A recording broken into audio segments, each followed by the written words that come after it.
My name is Clarence Anthony, CEO and Executive Director of the National League of Cities. As I often say, welcome to City Hall, away from your own City Hall if you live in one of the amazing cities, towns, and villages in America.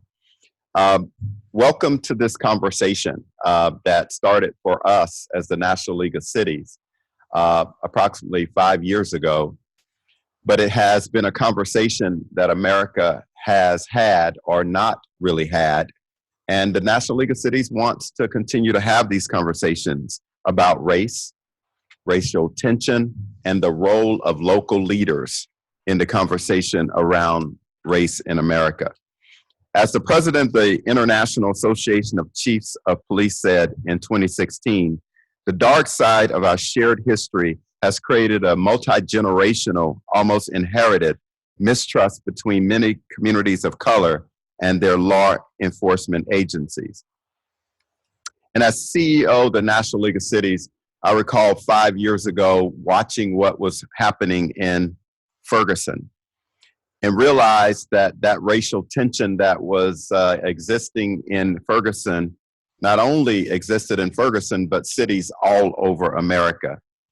We also realized that cities all over America included some of our hometown: Baltimore, Baton Rouge, Charleston, Charlotte, North Carolina, Chicago, Cincinnati, Cleveland, Falcon Heights, McKinney, Milwaukee, North Charleston. We can go on. Staten Island, Tulsa, and so many more in America. It was important to me that we were doing more than just having a conversation, that we take action as an action-oriented organization. The National League of Cities wanted to strengthen the capacity and leadership of local leaders' ability to eliminate disparities and to help heal racial tension in their cities, towns, and villages. We launched our race program, and we called it, REAL program, and we call it Race, Equity, and Leadership. And the part for me that was important that we established was the leadership part, because local leaders recognize when something occurs in their community, they don't call the president, they don't call the governor, they don't call the state rep, they call the city councilman, as well as you oftentimes see the mayor, the leader of that community, leading those conversations, leading those healing opportunities. Cities, towns, and villages are at the forefront of mitigating these impacts that are a part of understanding the root of the historical and systematic racism and violence that is happening in our community.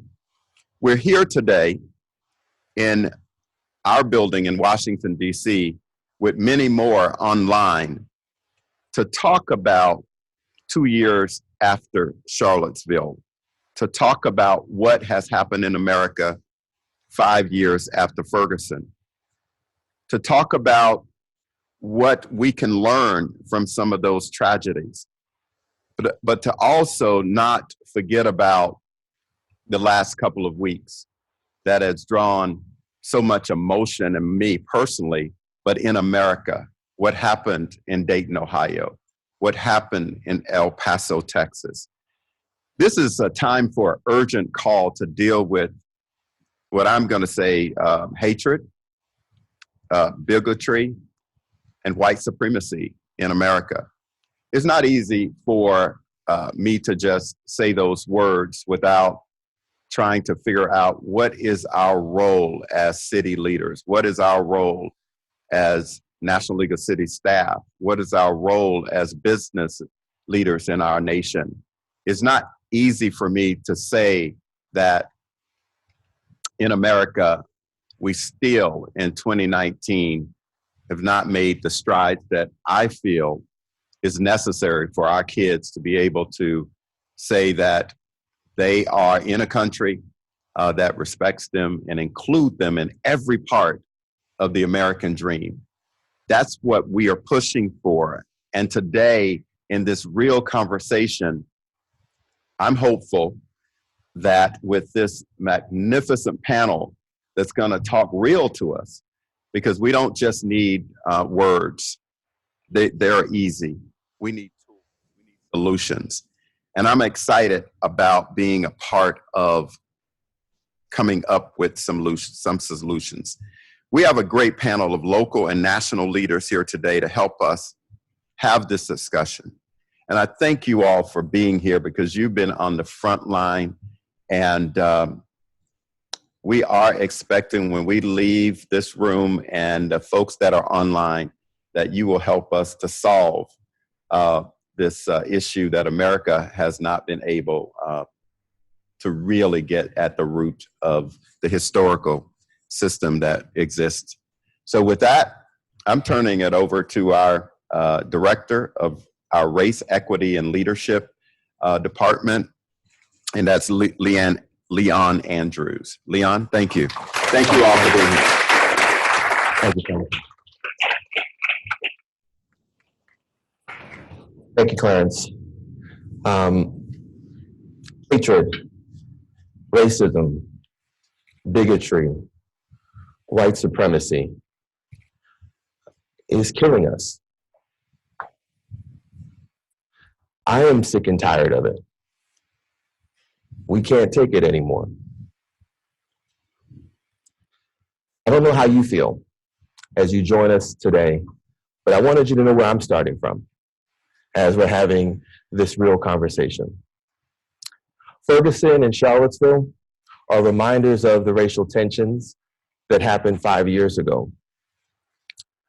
But Gilroy, El Paso, are reminders that this is not issues that are in our past. We still need to be having this conversation today. The late Maya Angelou said, "Prejudice is a burden that threatens the past. It confuses the past, it threatens the future, and renders the present inaccessible." So prejudice is a burden that confuses the past.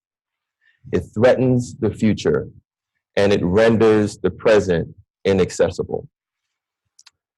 I take from that quote our inability to not talk about the hatred, the bigotry, the racism, the white supremacy, will only find ourselves coming back to this conversation 5, 10, 15, 50 years from now.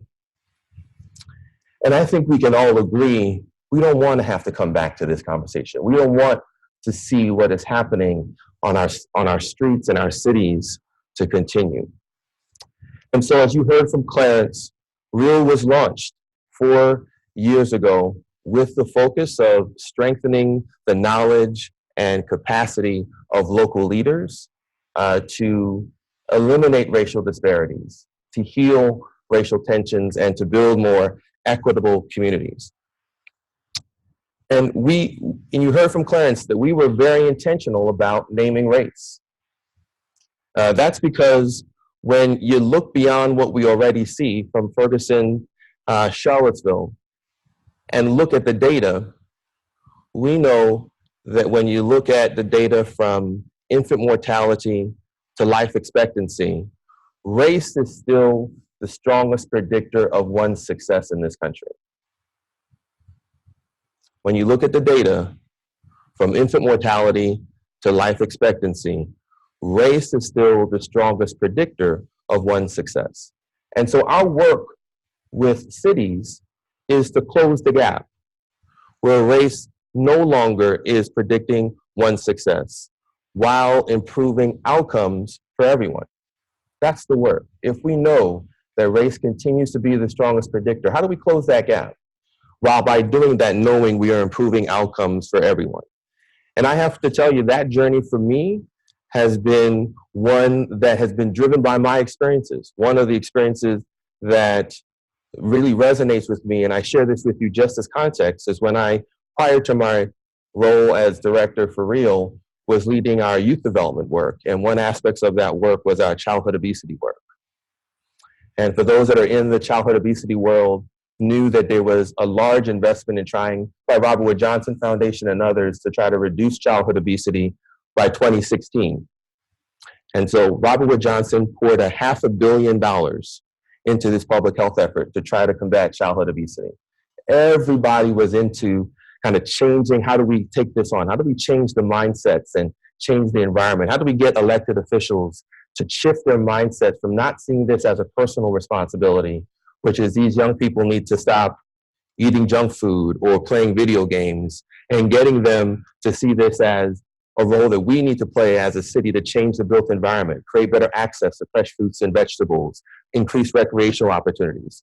And so in 10 years, there was amazing things that happened. Wonderful policies. Folks that are in this room might be aware of it. Complete streets policies, joint use agreements, land use policies. There was a whole shift. And 10 years later, Robert Wood Johnson started to evaluate whether childhood obesity rates were going down. And what did they find?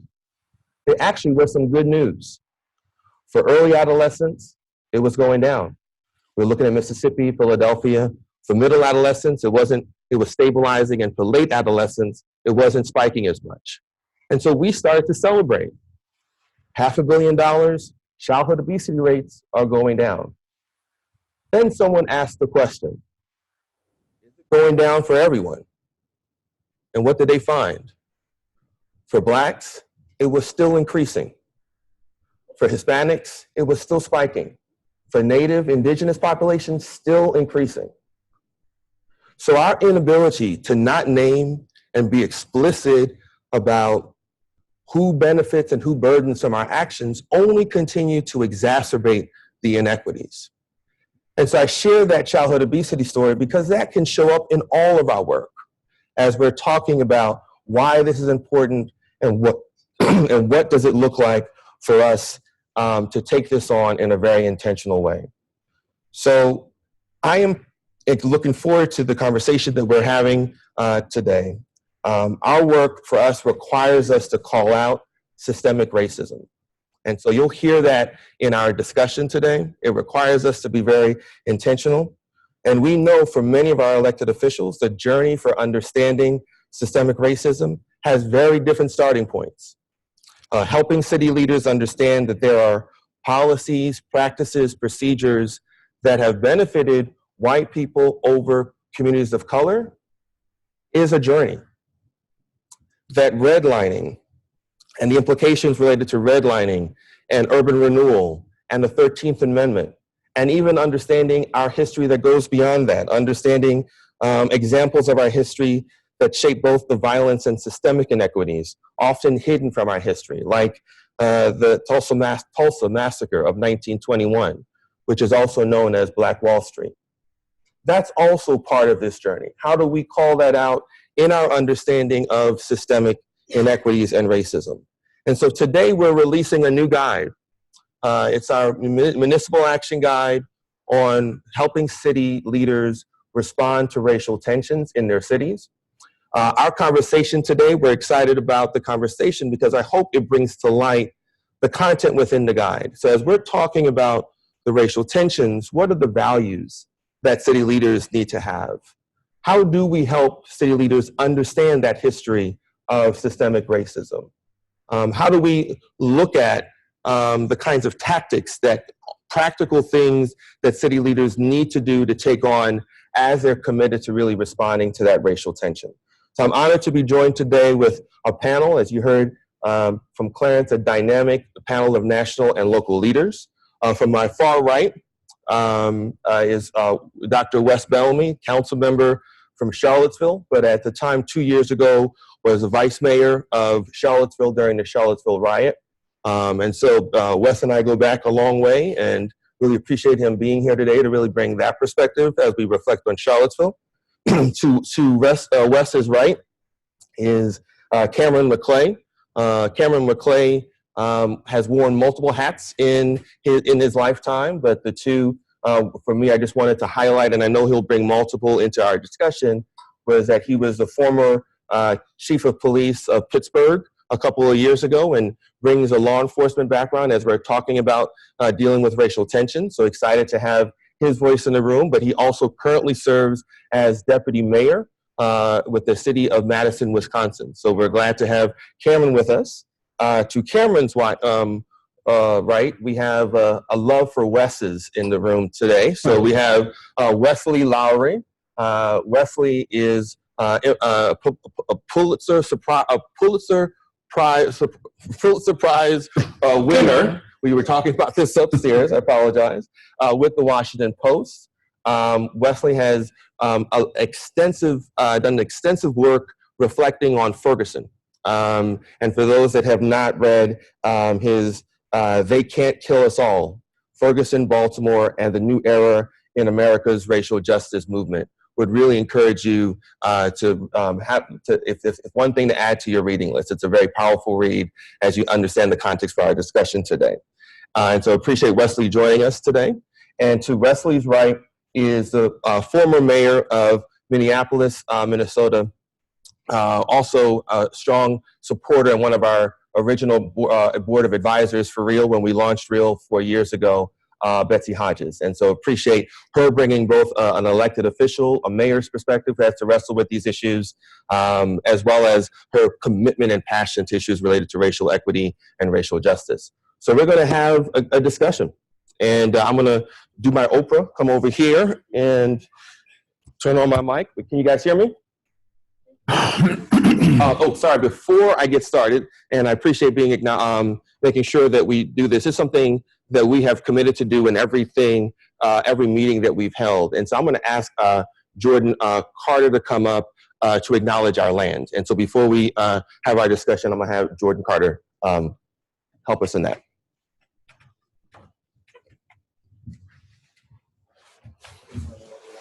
Hear me okay? Yep. Yeah. Leon, thanks for the introduction. And with that, I'll get us started. We begin by acknowledging with humility that the land where we sit and stand today borders the territory of the Nacoshank people, for whom the Anacostia River is named. The Nacoshank lived in a thriving fortified settlement based on agriculture, hunting, and trade. As European colonists moved in, bringing with them European diseases, the Nacoshank moved briefly to Anacostine Island, which is now Theodore Roosevelt Island. The Nacoshank moved north and eventually joined the Piscataway tribe in Maryland, whose population was similarly devastated by disease and war with the Iroquois Confederacy. Many Nacoshank ended up in Canada, but some remained in Maryland with the Piscataway people. Today we honor Chief Turkey Tayak, a Piscataway Indian leader and 20th century civil rights activist allied with the American Indian movement, who led the drive to allow American Indians to self-identify. After an arduous 16-year campaign and denials by two governors, Maryland Governor Martin O'Malley granted recognition to all three Piscataway tribes in 2012. The tribes are still not federally recognized. Let us be aware that we occupy their homeland, that their presence is imbued in this land, these rivers, islands, and coastal plains.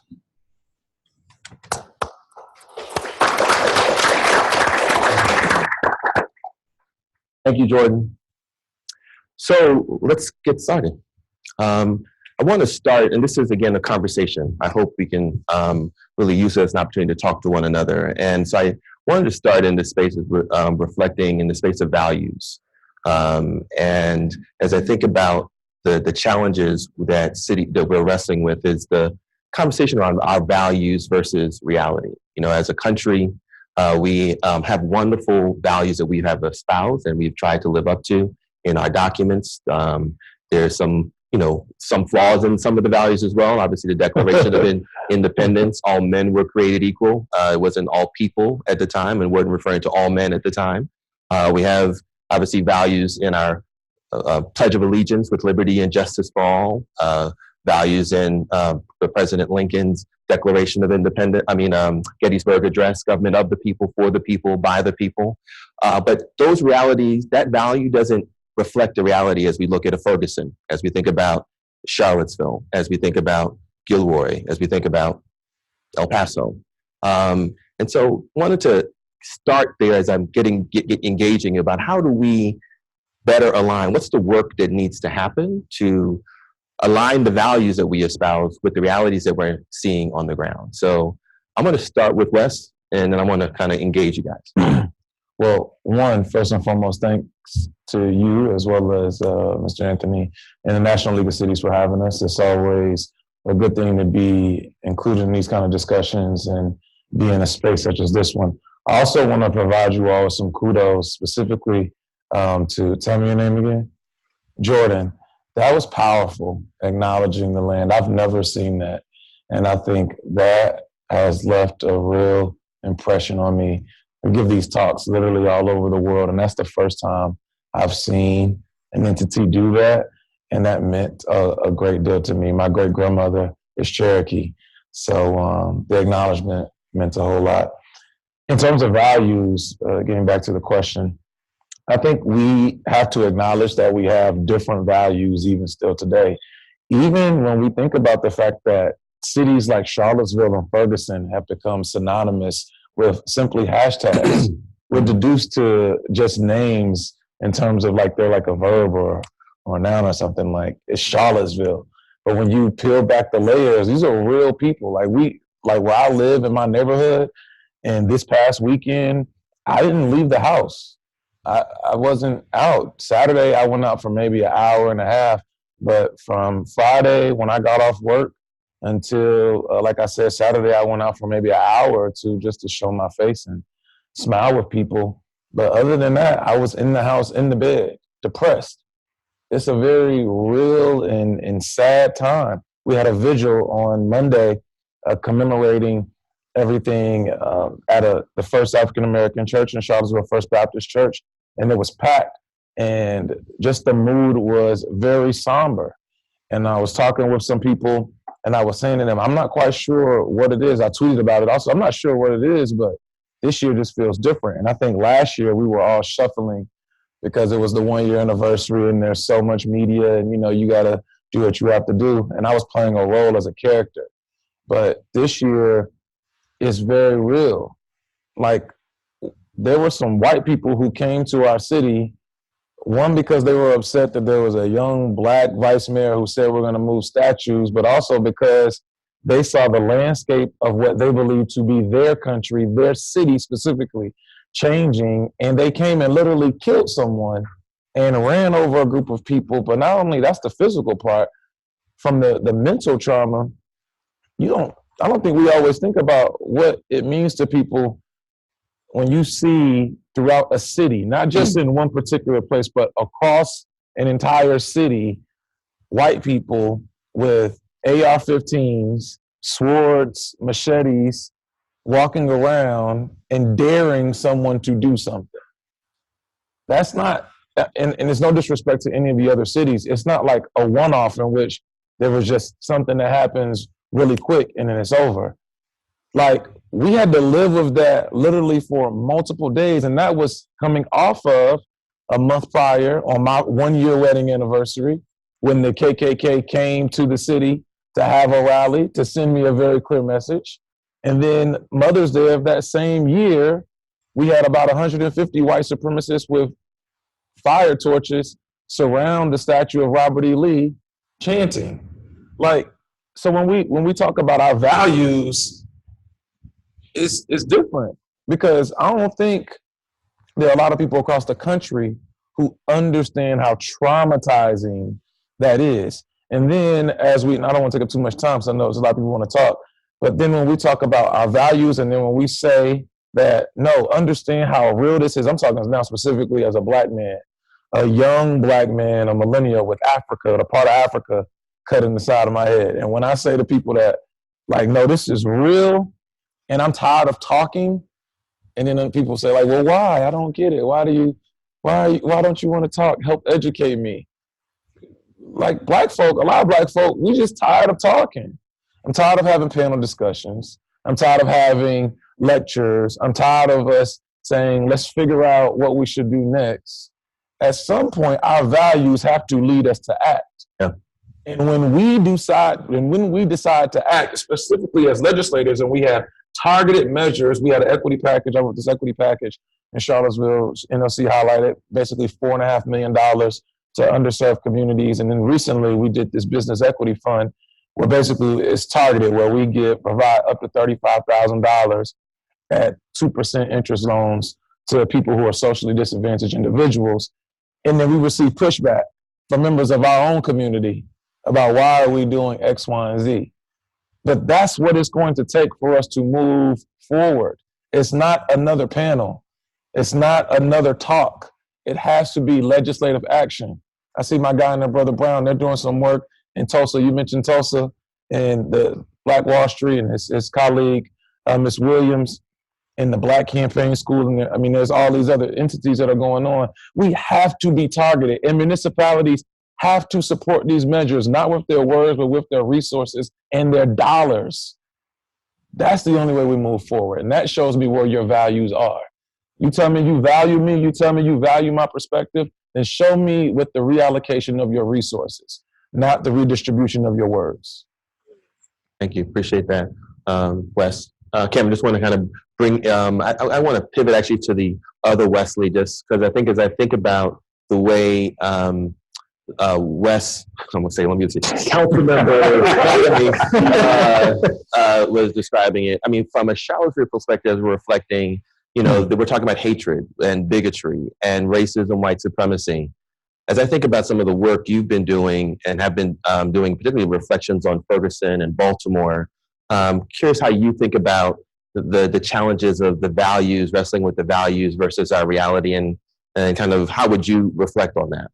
Certainly. I mean, I think that, you know, as I was listening both to the introduction as well as to Wes's points, you know, one of the things I was thinking about is having entered this space and done a lot of writing, a lot of travel, a lot of interviewing, spent a lot of time following these issues really closely over the last few years.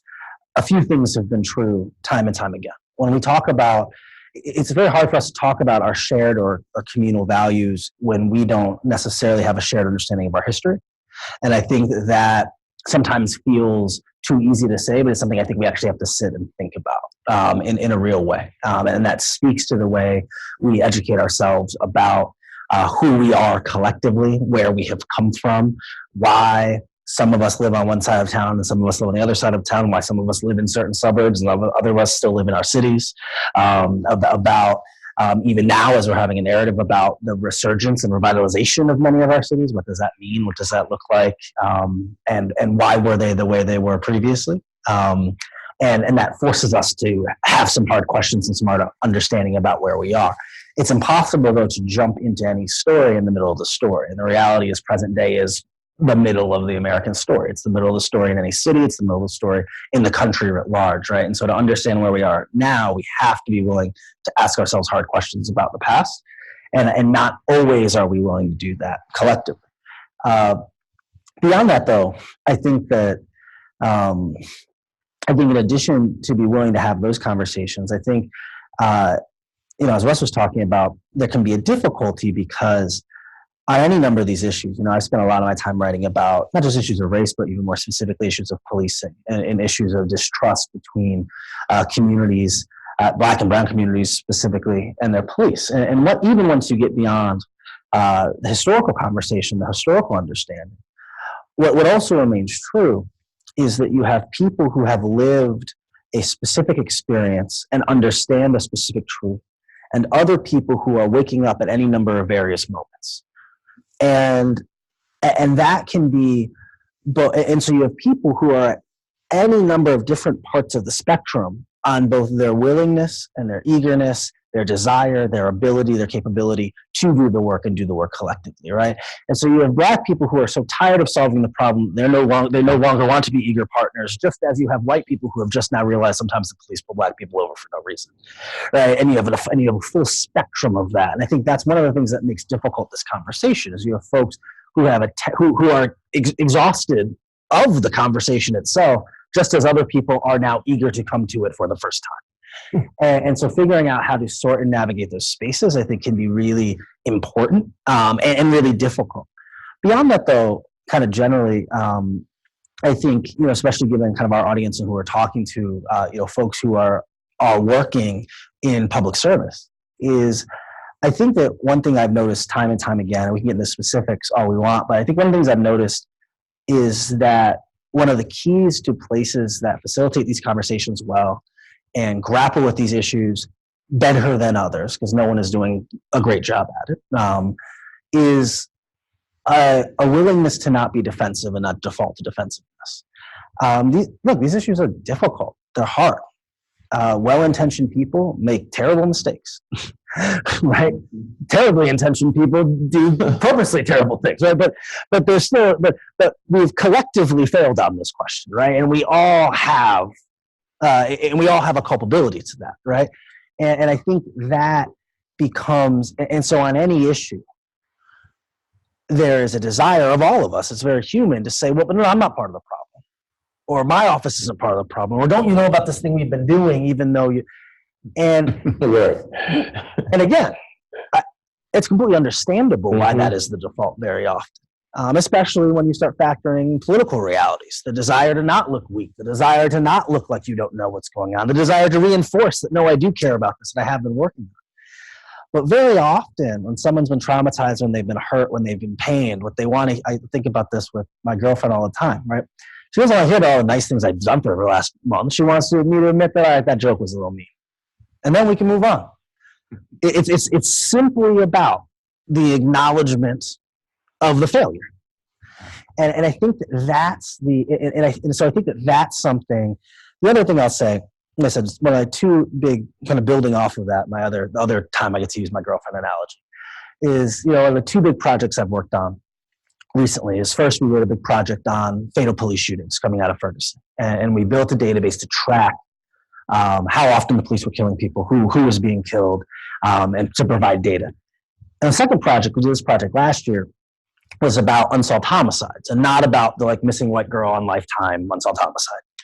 Are there neighborhoods in American cities where homicide is functionally legal, where the vast majority of homicides are never addressed or never solved? And what does that mean? What does that look like? What are the dynamics? Who's being underserved by the promise of justice?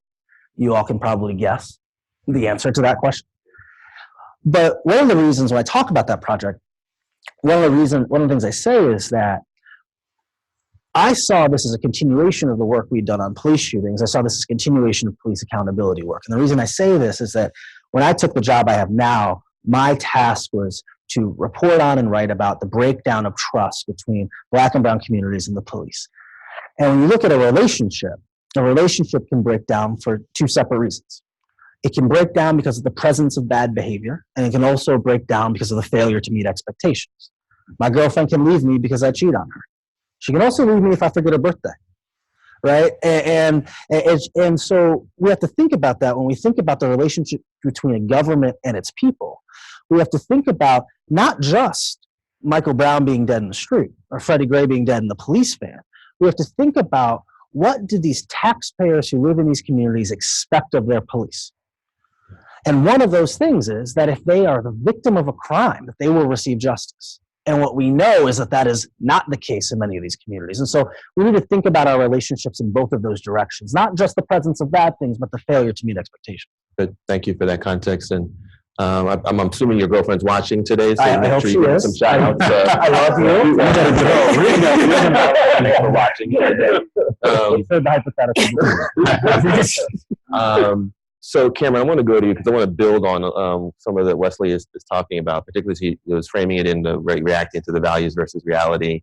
I want to bring in some of that from a law enforcement perspective as you are thinking about, because you spent a lot of time trying to speak to some of those values and trying to reflect that in the reality of the police department in Pittsburgh. So how are you reflecting on the where we are now as we think about values versus reality? Oh, no, thank you. This is a very, very exciting conversation, and I'll stipulate you're right. Words are insufficient, but they're vitally important, right? And because they're the vehicle to beginning to develop this kind of shared understanding.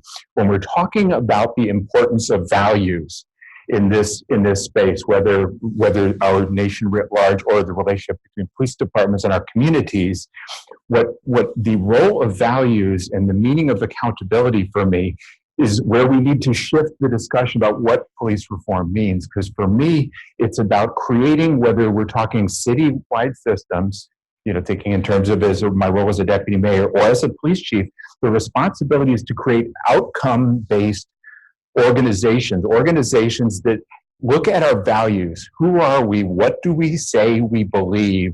And then holding ourselves accountable to those values in a meaningful way. So in the context of policing, I'll share with you a story. Okay, I went into Pittsburgh probably 3 weeks after Michael Brown was killed. So it was a challenging time to be go in as a new police chief. I was the first police chief from out of that city. I was the first outside police chief in 157 years. That means ever. It was a context in which the previous chief had gone to prison for corruption. The Black community was extraordinarily angry at a series of police violence situations that they felt were inadequately dealt with, that there was inadequate accountability. And so one of my first meetings was to meet with a man named Mr. Tim Stevens. He's the head of the Black Political Empowerment movement there in Pittsburgh. And I went and met with Tim, and he and I sat down. And I talked to him about my values and my expectations of policing, holding ourselves accountable for creating safer and more just communities. And I asked the hard question, so tell me about our history, right? Because there's the long frame history, and then there's the shorter frame local history, but again, exceedingly important. And we we then had a 2-hour conversation. I didn't say much for the first hour and 45 minutes. Mr. Stevens recited for me a long history of bad incidents with bad outcomes and a lack of accountability or a lack of transparency or both over the course of that history. And I, reinforced my intentions, my reactions to those kinds of situations, and didn't lay forward a plan, but rather simply affirmed, I understand, and I resolve to do better. I want to hold us to the high standards of accountability where we create safer communities, and I'm going to need your help. I cannot do this alone. And at this point, he looks at me and says, listen, Chief, I get it. It's not white Pittsburgh police officers who are killing young Black men. I forgot to mention that at this point in history, in Pittsburgh, we're having the highest homicide rates in that city's history. And the formula of it was about 90% of the victims were young African-American men. And the actors involved were likewise young African-American men. So the violent crime was having a disparate impact on our community of color. And I made it clear to them, this is not okay, and I am going to need your help. And from that conversation came a very powerful partnership. We were able to become selected for the National Initiative for Building Community Trust and Justice, and Minneapolis was one of those cities as well, which brought in some really, really important resources that I thought we were going to need to be able to shift our focus and begin to adapt the internal culture within my police department. So it brought training in procedural justice, the fact that it matters a lot, the quality of the interaction. In fact, the quality of the interaction matters much more than the outcome of that interaction. Most importantly for me, because the issues of race were so salient on the ground in terms of being able to solve our most pressing problem, this homicide rate that's out of control. And I failed to mention our clearance rates were abysmal in these neighborhoods, abysmal. And we were going to need the helps of those living in those communities to be able to solve this problem. And so we were able to shift the narrative sufficiently that about 8 or 9 months in, I held a press conference where I declared the homicide rates a public health emergency and called for the larger systems to come to the table to begin engaging in a conversation. On that same day and at that same time, Tim Stevens, along with some other community activists and Black community leaders, held a press conference on the other side of town and said, how can we help? Black Lives Matter, and what Black Lives Matter to us is we have to come together to help address this problem. So words matter, values matter, but then they only matter if the subsequent history that we unfold together involves living up to the promises. That's great. Yeah. The activation, the action piece of it, I think is so important as you're talking about how to, and I think that's been some of the consistent messaging around how do we move from conversation to action, and what does action look like, whether it's partnerships or budgets. So I'm like, I have to say this, or like I'm going to be killing myself. Don't do that. Even in that example, which I'm very proud of the work you did, is flawed, because look at the scenario in which we described, and it's not your fault per se, like you as an individual, but the systems that have been created. Individuals, literally, like let's take Pittsburgh, for example. You have the Hill District, which is one of the more predominant African-American, well, it is the predominant African-American neighborhood. And then like Pittsburgh is literally, in my opinion, a microcosm of the United States. Large pockets of groups of people, because of redlining, because of horrible interest rates, so we're not even able to get loans, because of the lack of education in our schools, or the poor education that's provided to us, not that we've taken advantage of, and that's based off the fact that we weren't even allowed to read for hundreds of years, or provided with less than to be able to do more with. We're placed in food deserts where the only place in which you can get food is the convenience store. Kids are eating hot Cheetos and hot fries for breakfast, and then expected to be able to function the same way as their colleagues or counterparts who are having full course meals for breakfast, lunch, and dinner. And then we wonder why in those same neighborhoods where there's also no jobs, why people are harming each other. And then it's like, well, we got to figure out how we get the homicide rate down. No, like this whole system has been created by people who sit in my positions.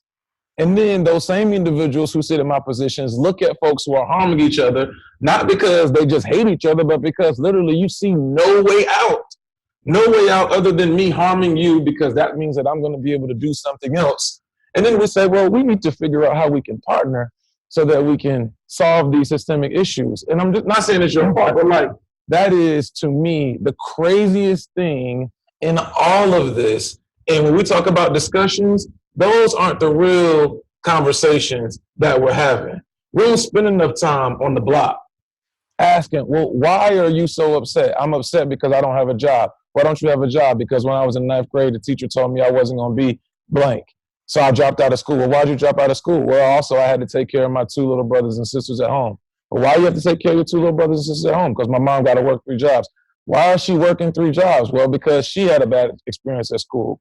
And then the man that she chose to be with, he left. Well, why'd he leave? Because he had mental health issues, or because he felt depressed in some ways. Like, it's way deeper than, well, why are they shooting each other in this neighborhood?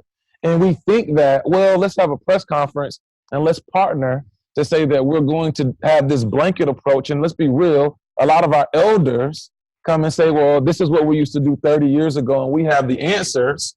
And they think that applying those same methods and metrics to today's issues are going to solve our problems. And then we're like, oh, well, we brought it down a couple of percentage points. We're making progress. Black Lives Matter. No, that's bull. And out of respect for you, I'm not going to say the word that I really want to say. But that is, in my opinion, the flawed method that cities, counties, jurisdictions, and elected officials across the country continue to use. And we think that because we have some small win, because instead of 30 shootings in this particular neighborhood, there were 26, that we've made progress, so we solved the issue without dealing with the real issue. It ain't that I'm shooting you because I hate you. Again, I'm shooting you because I'm hungry, and I'm going to sell you heroin, and I'm going to sell her crack, because this is literally the only way that I can put food on the table to feed my little brother. Why aren't we dealing with that? Why aren't we dealing with that? Those are the real issues. So I appreciate you naming that, Wes. And no, this is the real talk we want to have. So I want to acknowledge I'm not uncomfortable, but also want to acknowledge there might be spaces that we are uncomfortable, and we have to be comfortable leaning into the uncomfortable. And so that's what a real talk is about. So I want to make sure I name that as the conversation goes. I also want to have Betsy jump in and react, because I've seen you doing some nodding. So tell me what's in your head as you're listening. Well, first, I appreciate being here, and I appreciate what all my colleagues on the panel have said. And I think Dr. Bellamy pointed out really well. a systems perspective on what we're seeing in our communities, and that the interaction between being an individual in a system and the impact the system has in shaping our choices, shaping our opportunities, as well as shaping the culture that gives us ideas about who we are, how we see ourselves, how we see other people in our communities, and how we see our neighbors. And that systems perspective is required to craft solutions moving forward that will make it so that we can't predict life outcomes based on somebody's race. And if that is the goal, that systems perspective is required. And right now, there is no real common cultural conversation about the ways that systems shape the attitudes, choices, and beliefs and lives of white people. That if we're going to have a systems perspective about the impact of systems that were built for white people on people who aren't white, there's also a systems perspective on how systems that were built for white people shape and have an impact on white people. Because white collusion with the system is required for the system to function.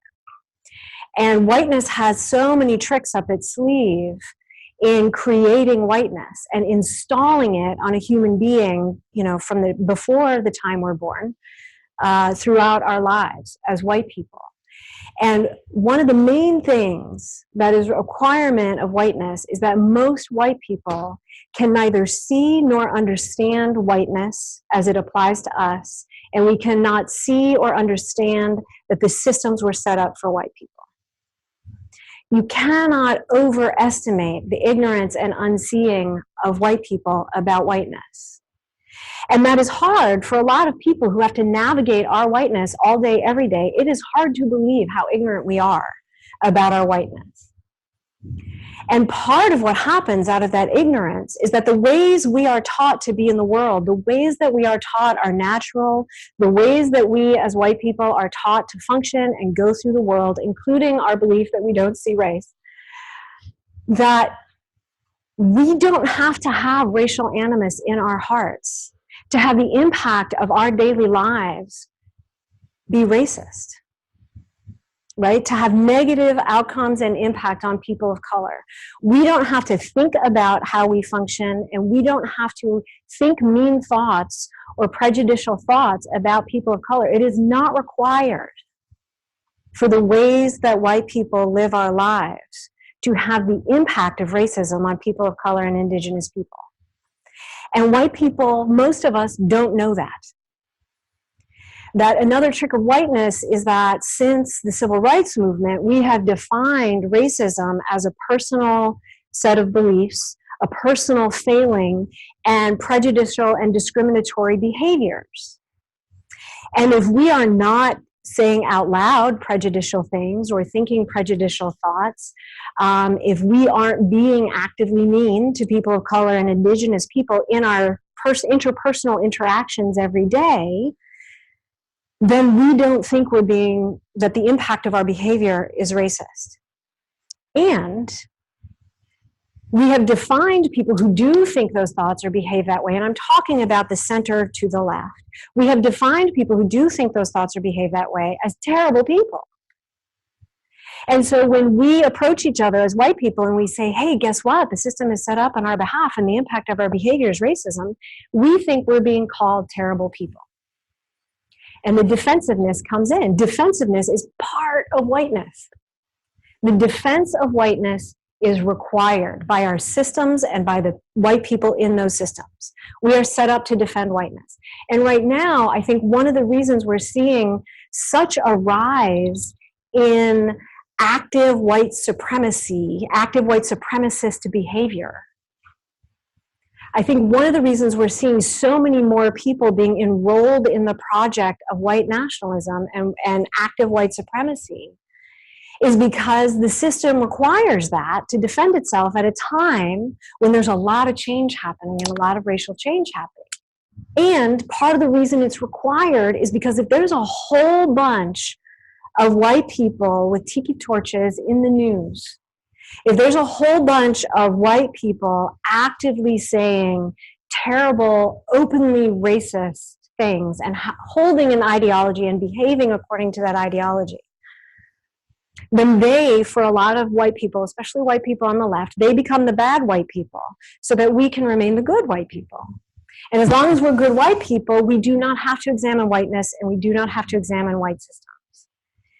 Because if we have a systems perspective, we understand that there aren't good and bad, there isn't good and bad whiteness, there's just whiteness and how it functions in the world in a million different ways. And that oftentimes the way whiteness functions on the left does more to slow down and halt movement forward that would get really good impact for people of color and better life outcomes for people of color. White people on the left are often more responsible for that slowdown than white people on the right, especially in our cities. And so to get to action, it isn't enough to just have a plan that says, hey, we're going to do something that changes a system, even if it's more than we're going to, help some people of color out. It's we're going to change our system and how it gets its outcomes. That's great. But if as a leader, you're going to put something in place, you have to ask yourself, how is white resistance going to manifest itself? And what am I going to do about it when it happens? Because white resistance isn't always, I want people of color to fail. It is sometimes, we don't have the budget for that. We don't have the data for that. I'll have that on your desk on Monday, every Monday for 6 months. It's a management issue for leaders in cities. If you really have a good policy in place, if you really have a systems change program in place, then you got to watch out for, is it actually going to be implemented and have the impact that you desire? So thank you for naming that. I know depending on where people are as they're engaging, people have different starting points on how they're receiving information, but it's important to name, so as we're talking about whiteness in the context of this conversation, as we are talking about institutions and systems and understanding trauma-informed communities that I think Dr. Bellamy was also naming as well. And I see some nodding heads too, so I want to get your seeing Wesley and Cameron nodding as you were listening to Betsy, Mayor Hodges. And so I wanted to kind of find out what's going on in your head and think about, for me, because one of the things that I'm wrestling with is how do you get people to care? If they're living in this privilege that, white privilege that Betsy is naming, what's the work to get people to care or to understand when they don't have to? Like if they are living in a way where you don't have to acknowledge, that's what I'm wrestling with that. I don't know what you were processing, but I'm like, how do you get people to care if they don't have to care or they don't have to pay attention and feel like all is well? So I'm curious what you can answer that, but I'm wrestling with that. Curious about what was in your head as you were listening to.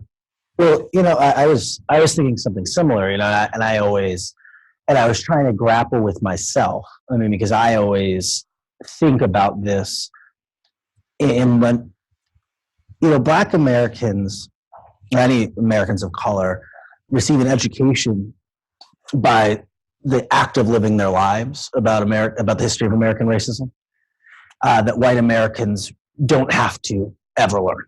That's the class they never have to take.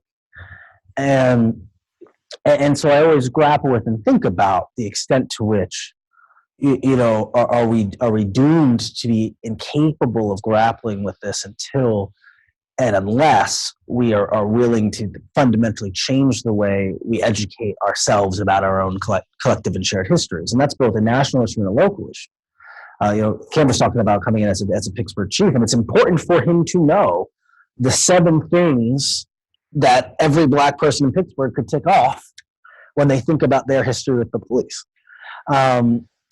But like I said, I've been thinking a lot about that.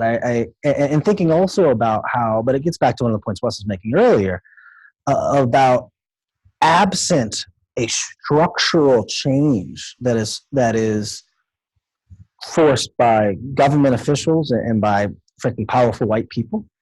It's a difficult and tiring and exhausting conversation. I was thinking about one of my good friends, Nicole Hannah-Jones of the New York Times Magazine, just published a piece today. They've got a big project rolling out called 1619. It's about the 400 years since the first Africans arrived on our shores and about the legacy of slavery. Jamestown, Virginia. Yes.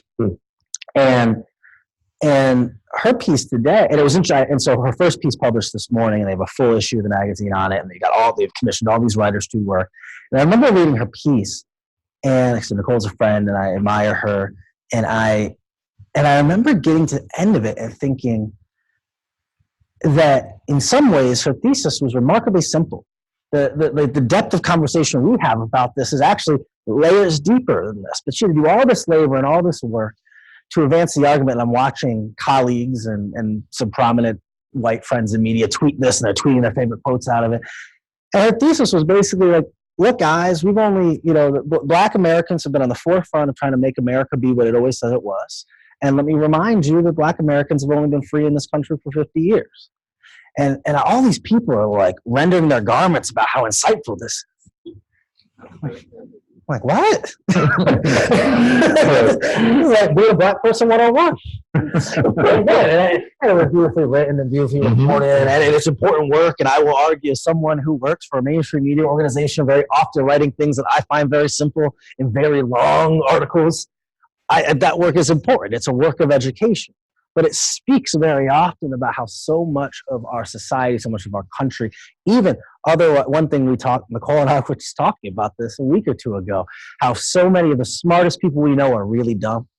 And don't actually know what they're talking about, don't actually know the history, haven't actually sat and thought about. We see this coming up in the reparations conversation, where all these very prominent people with very prominent platforms are for the first time ever considering this idea, how it might work and what it might, and it speaks to the extent to which you have part of your population that has been forced by its circumstance to spend so much time thinking and justifying its own existence and having to explain and coming up with witty explanations and another group that we all have PhDs in race in America, and yet the powerful group of people who make the decisions haven't had to attend a single class, and it's one of our fundamental and primary tensions here.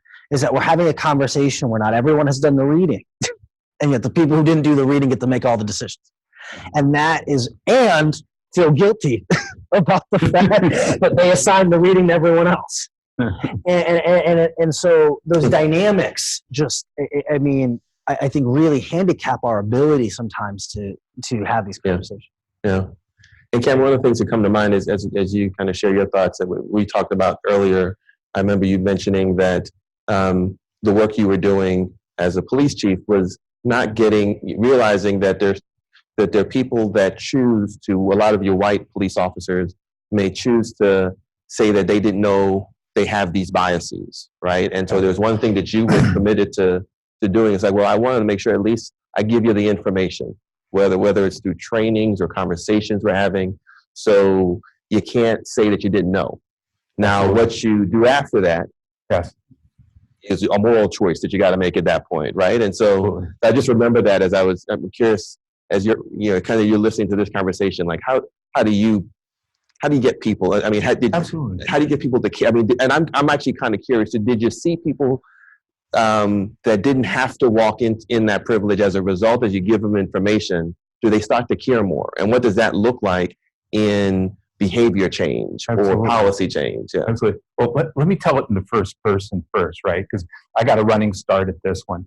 I am white. I've been white my entire life, really? and I grew. Yeah, I know, sure.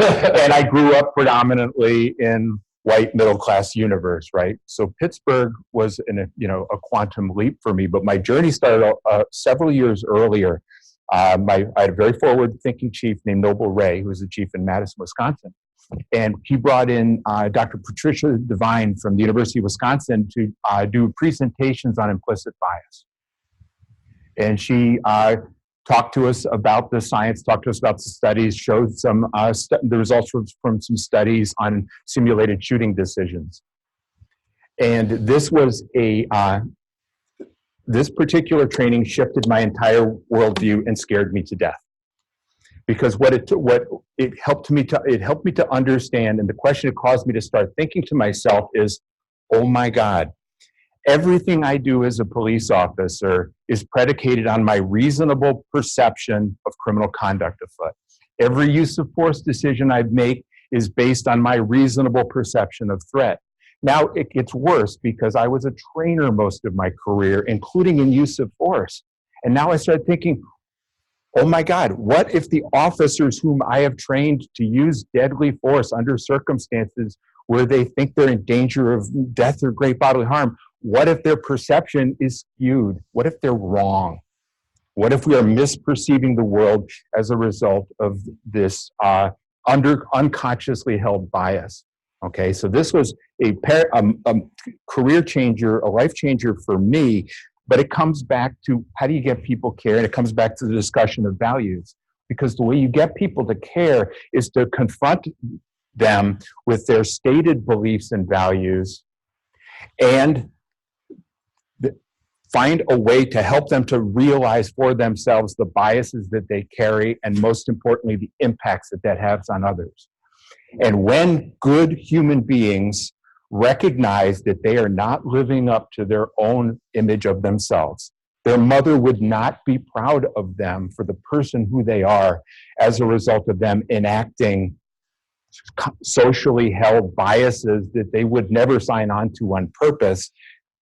It causes good people to really start to care, right? And so what that looked like for me in the context of Pittsburgh, to answer your question, was an awful lot of really, really, really great young officers, really great command staff, really engaging with community and really developing human relationships. And I'm super proud of, particularly in Zone 5, I think Jason Lando is doing some amazing things in leading young, predominantly white officers to understand that what they do matters and it makes a difference in people's lives. So how you get people to care is confront them with the difference between what we say we are and who we say we are and what we say we believe in and what it is we are actually doing. So the implicit bias training is an incredibly powerful vehicle to cause that awareness to arise. Okay, I'll also stipulate it's grossly insufficient because a lot of the bias, a lot of the racism we see in this nation is not implicit at all. It's explicit. I damn well know I got it. I'm carrying it around, and I may even be quietly proud of it. I think in our present context right now, people are becoming emboldened to feel safe to share those feelings. So unconscious implicit bias training is the vehicle to create the discussion. So we started having this implicit bias training in the community with community members because there's an awakening that happens with all of us and it gives us a safe way to start talking about it. But then, as you say, once you've trained it, once you've talked about it, once you've called out implicit bias as something that harms the way we treat other human beings, when you then start to see continued biased behavior against communities of color, it's not implicit. I have determined that you know or should have known this behavior is not okay, and it becomes a vehicle for accountability. And again, accountability means holding people up to their own values and say, you are not who you said. Either you live up to your stated values, our shared values, or you don't get to work for us anymore because we in policing believe in justice, equity, creating safer communities for our people, and your conduct is harming that. So the awareness of the gap between the values and the awareness that we can arise is incredibly powerful. So as we're talking about bias, I realize now we're throwing out terms and terminology, and I'm wondering if somebody on the panel, I've used the word hatred and bigotry and racism. Also, the term that you're hearing, particularly in the national dialogue right now, particularly after Gilroy and El Paso, is white supremacy. I'm wondering, I'm not sure who I want to turn to here. So I'm looking at eyes. Could one of you, for me, define what that means to you as you hear it? Because everyone is, now it's a now new term, not new term, but I feel like it's a term folks are now grabbing a hold, like white supremacy. Who can define that for me? What does that mean? I mean, I can take a stab at it. White supremacy is one of those phrases that means a few things depending on both the person using it and what context they're in. And some of the meanings serve white supremacy and some of the meanings serve altering and dismantling it. But in the biggest sense, most people, I think, the person on the street, they hear white supremacy and they think white nationalists, Nazis, David Duke, the KKK. And those are organizations filled with people with what I would call white supremacists, people who actually believe that white people are better and that we are the natural inheritors of the earth, and that we basically are better than other people, and that the entire world should be constructed around that belief, explicitly and openly. And it is often and almost always coupled with an explicit hatred of people of color and indigenous people, as well as Jewish people. That, I think, is most commonly what people think about. But the challenge is that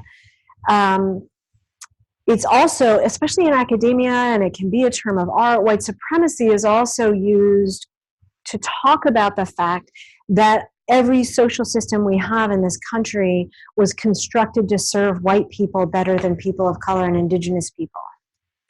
And that the ubiquity of the service of whiteness is also called white supremacy. And the fact that the same phrase is used to talk about the systems, which I've already argued is something we need to do if we're going to have racial equity in this country. The fact that the same phrase is used for an entire system, the systems approach, and the fact that our systems are set up for white people is the same thing, is the same words, same phrase used to talk about the most obvious and extreme version, the vanguard of the protector of the systems for white people, is one of the things that gives well-meaning white people an out when, about our own defensiveness. What do you mean white supremacy? I'm not XYZ. I'm not engaging in that set of behaviors. I don't even hold that set of beliefs. I don't have that hatred in my heart. I'm not a member of the KKK. What do you mean white supremacy? And that, it's a different conversation, but the fact that there isn't a framework for white people to work with each other on whiteness, that is based on a systems understanding founded in the compassion that we've all been steeped in our part of the system, is part of the problem. Because for white people to start working with other white people based on compassion immediately, and I know there are people watching right now, and that's where their minds went when I said it, immediately is like, you sound like a Nazi. It's a problem. I think, Mayor Hodges, you're absolutely right.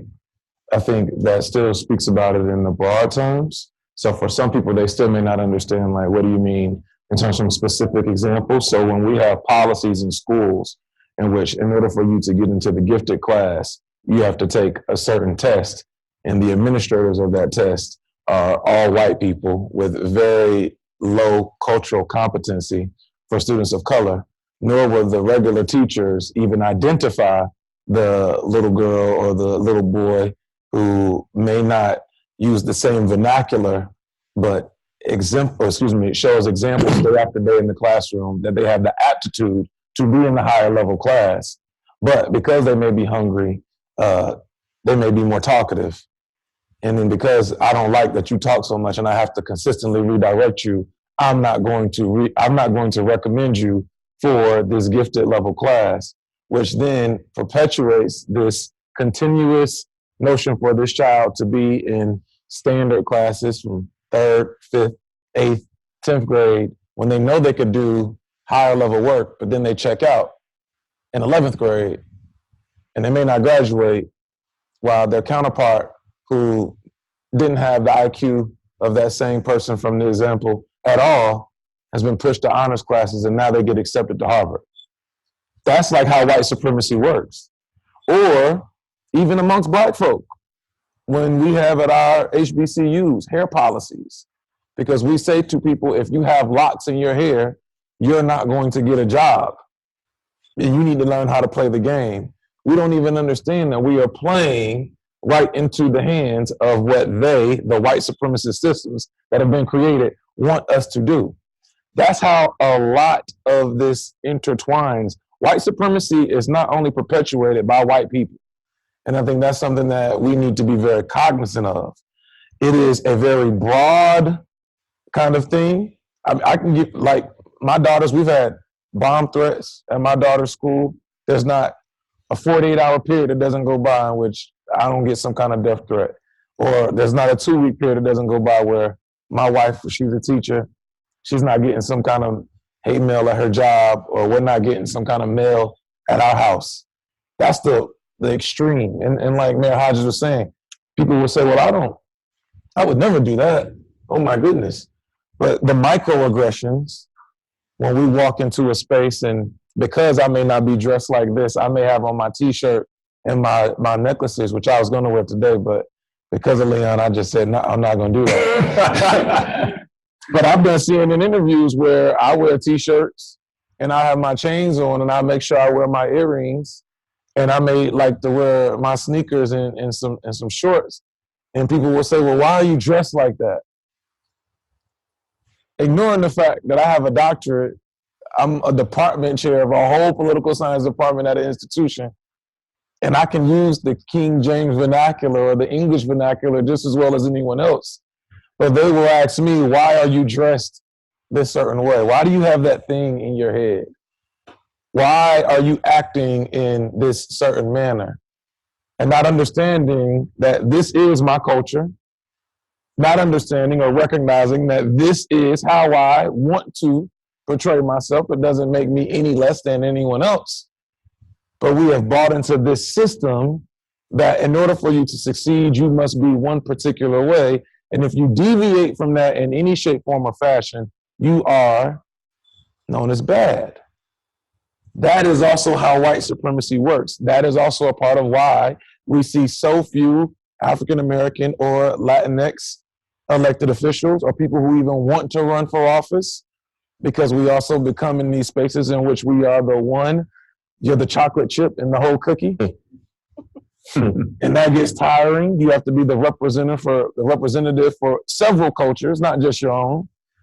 That gets tiring. It's also a part of the reason why when we look around and when Black folks say, like even here in DC, yo, why y'all trying to mute go-go, which is part of our culture. I don't know how many of y'all know about Mochella. If not, go get some mumbo sauce and I'll take you to a spot or two. You can learn about some go-go. But even in these spaces, when we talk about white supremacy, like a block where I've been living my whole life, a culture that is based in DC, Chocolate City, because now you, gentrifier or colonizer or whatever, decide to move in this neighborhood, and because the music is not of your liking, and you now live here, you want me to turn my music down, so you want my entire culture to succumb and assimilate to what you like to please and appease you. And because I don't do so, you call the police, or we got all these barbecue Beckys, or we see all these instances of, people, and we laugh about it because we see it on social media and we have these coin phrases and we're like, yeah, we got another one. But nah, think about the people who that really affect.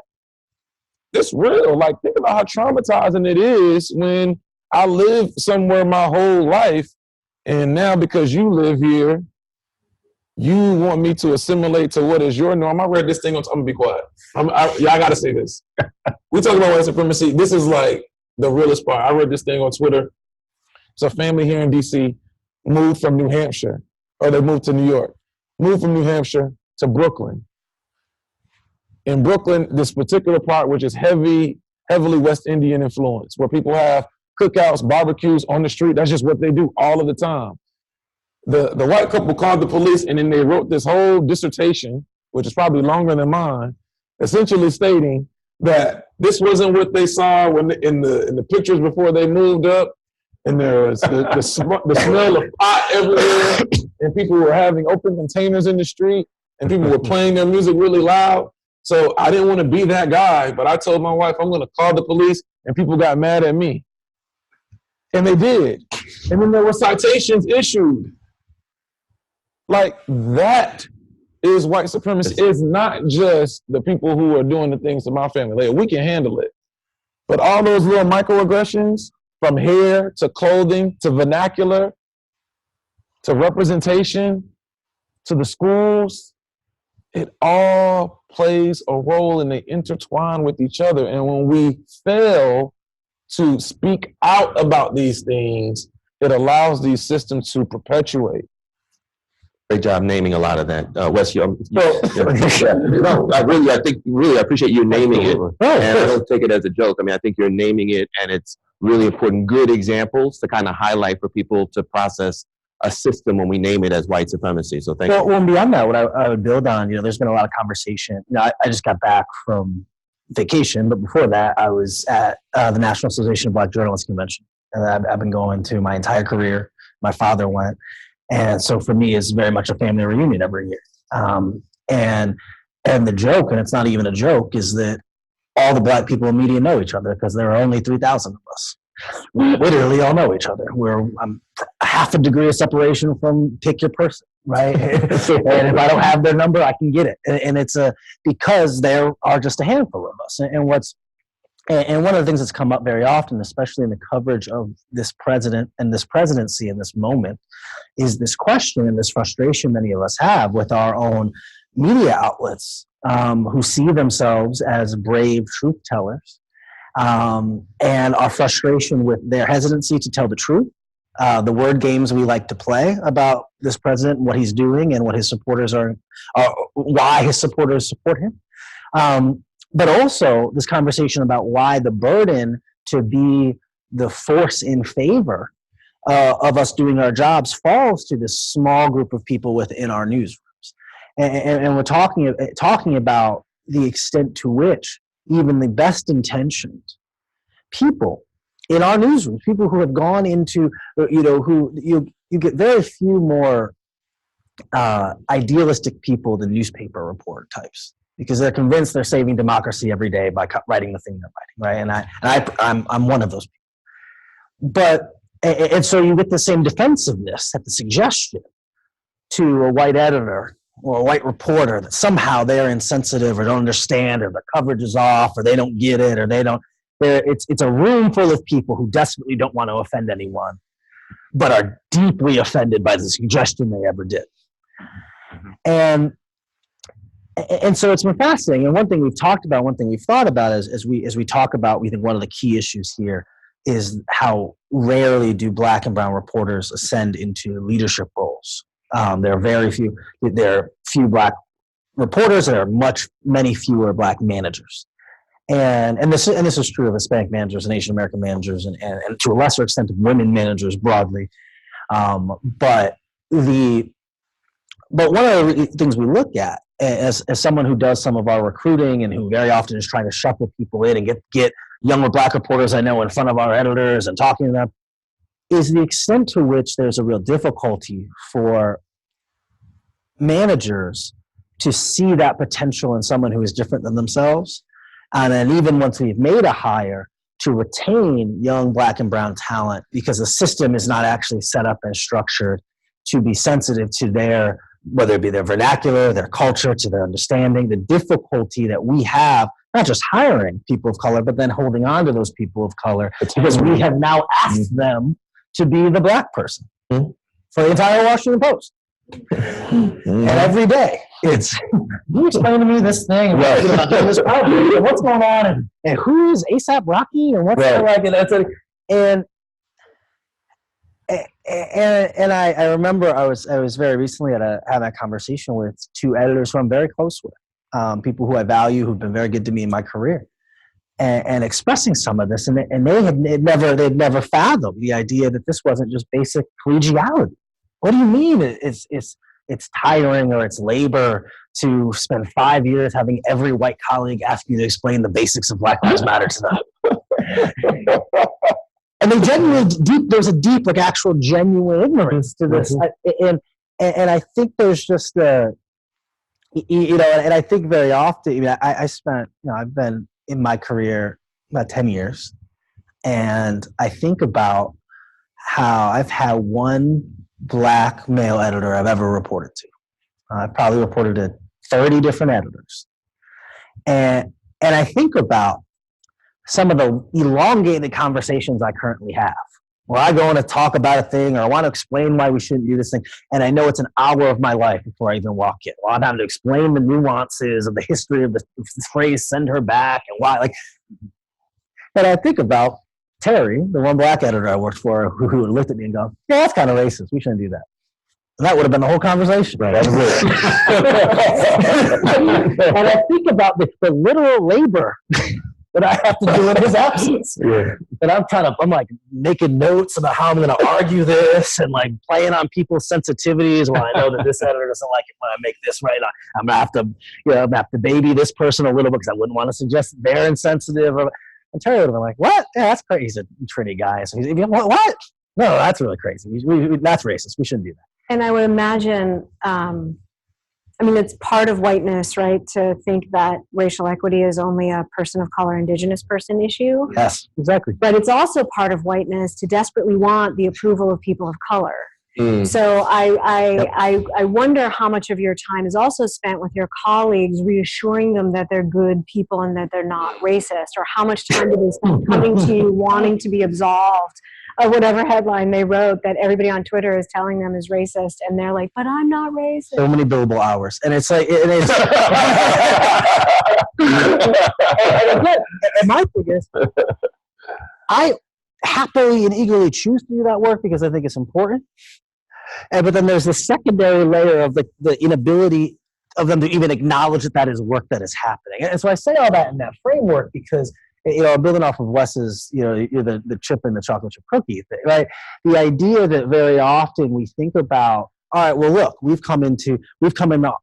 running this office now, we're running this program now, and we are representative. We have the right people in the room. We purposely went and we made our program manager a black woman, and we did and I think sometimes there's a failure to really think about the extent to which that person is supported or not supported, the unseen labor that person is being asked to do in any number of ways, the fact that the way they talk about their job with me is going to be very different than the way they talk about their job with you in their review, and that there are these real disconnects that in order to capture, for us in media, right, our job is to accurately tell the story of a remarkably diverse and complicated country and world every single day. One of the things I always say is it's impossible to tell that story unless we look like the diversity and the complication of our world, right? Because so much of what happens in media is who do you know, who will return your call, who will open the door when you knock on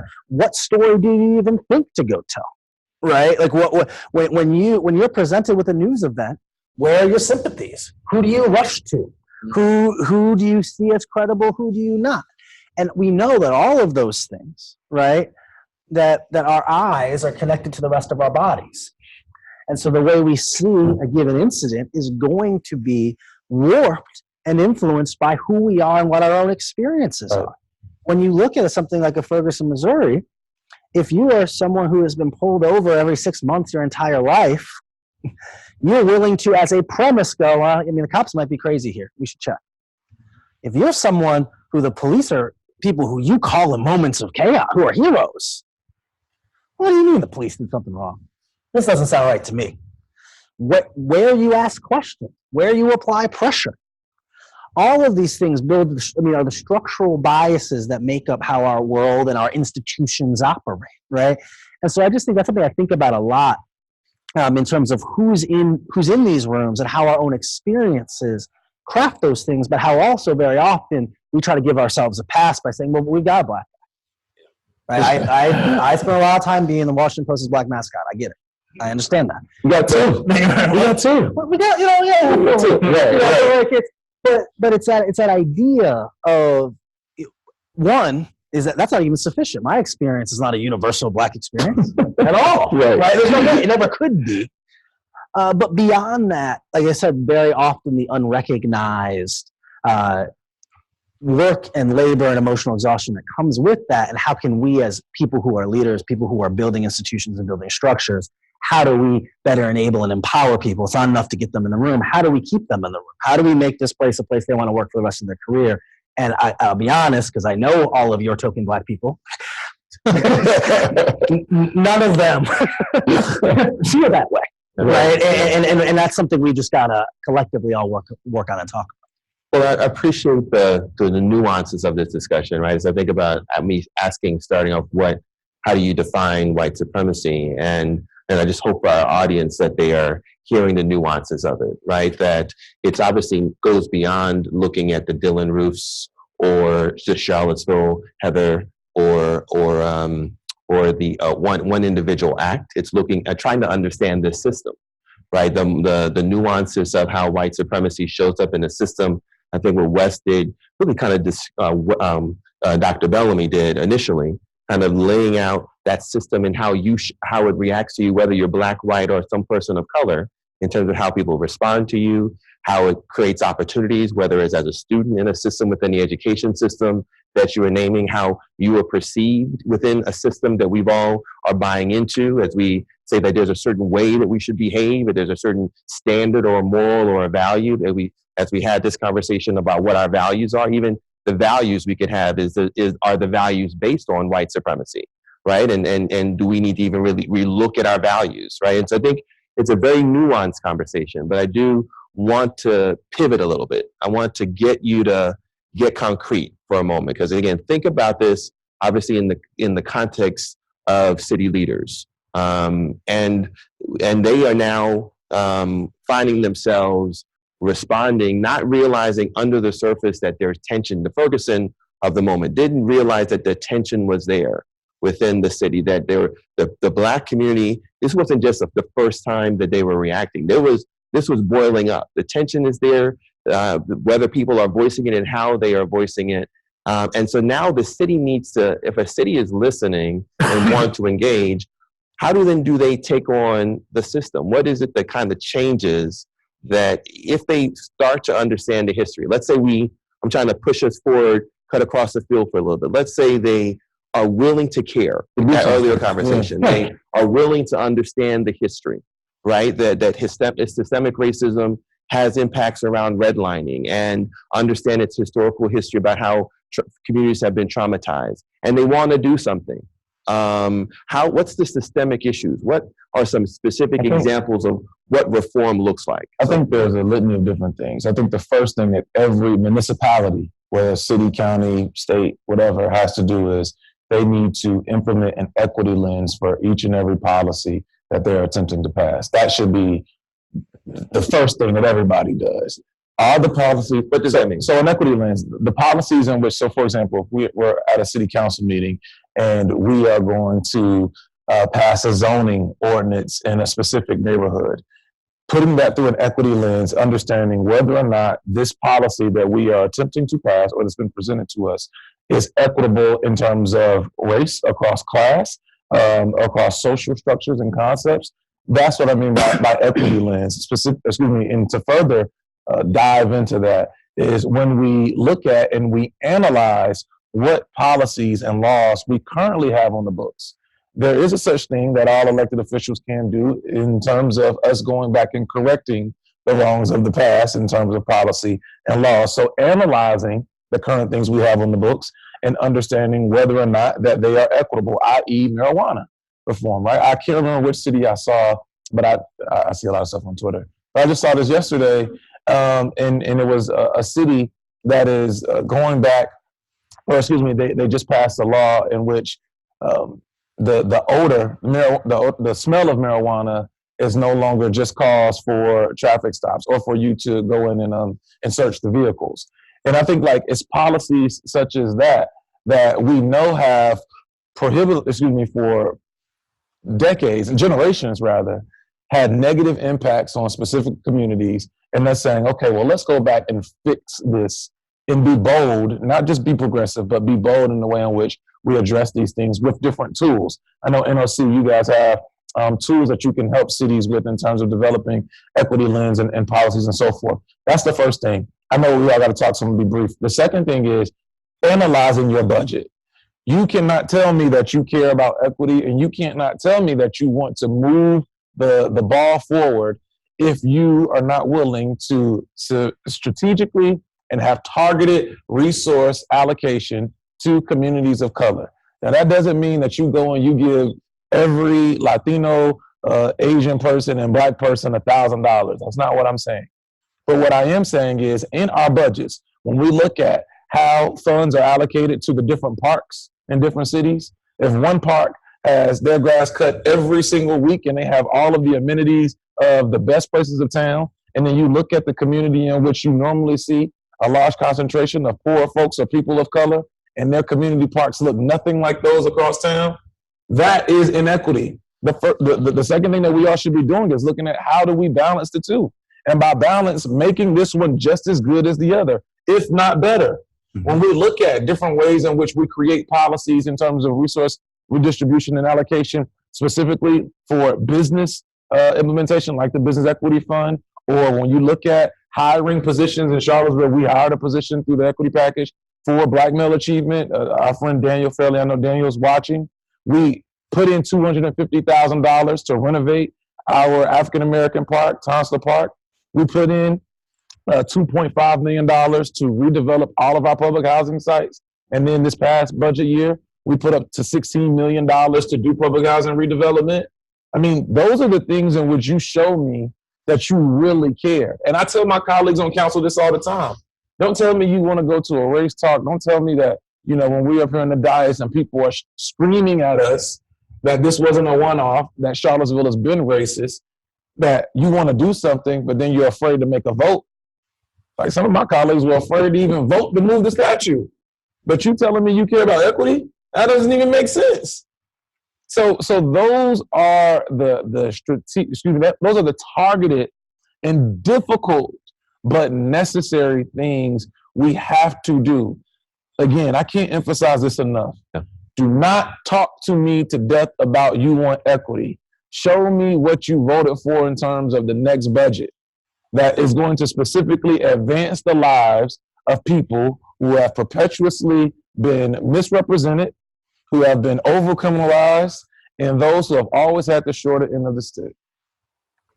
I want to get Cameron and Betsy, because each of you as elected officials may have a lens on some of the systems work. So I'm kind of, and I want to then open it up for discussions. I wanted to see if you have some specific examples that you could highlight for our audience. Yeah, absolutely. Just to springboard on Wes's point, absolutely. We have to look at all of our policies through an equity lens. But what he's really describing in terms of, Betsy used the phrase a couple of times, a systems perspective. Mm-hmm.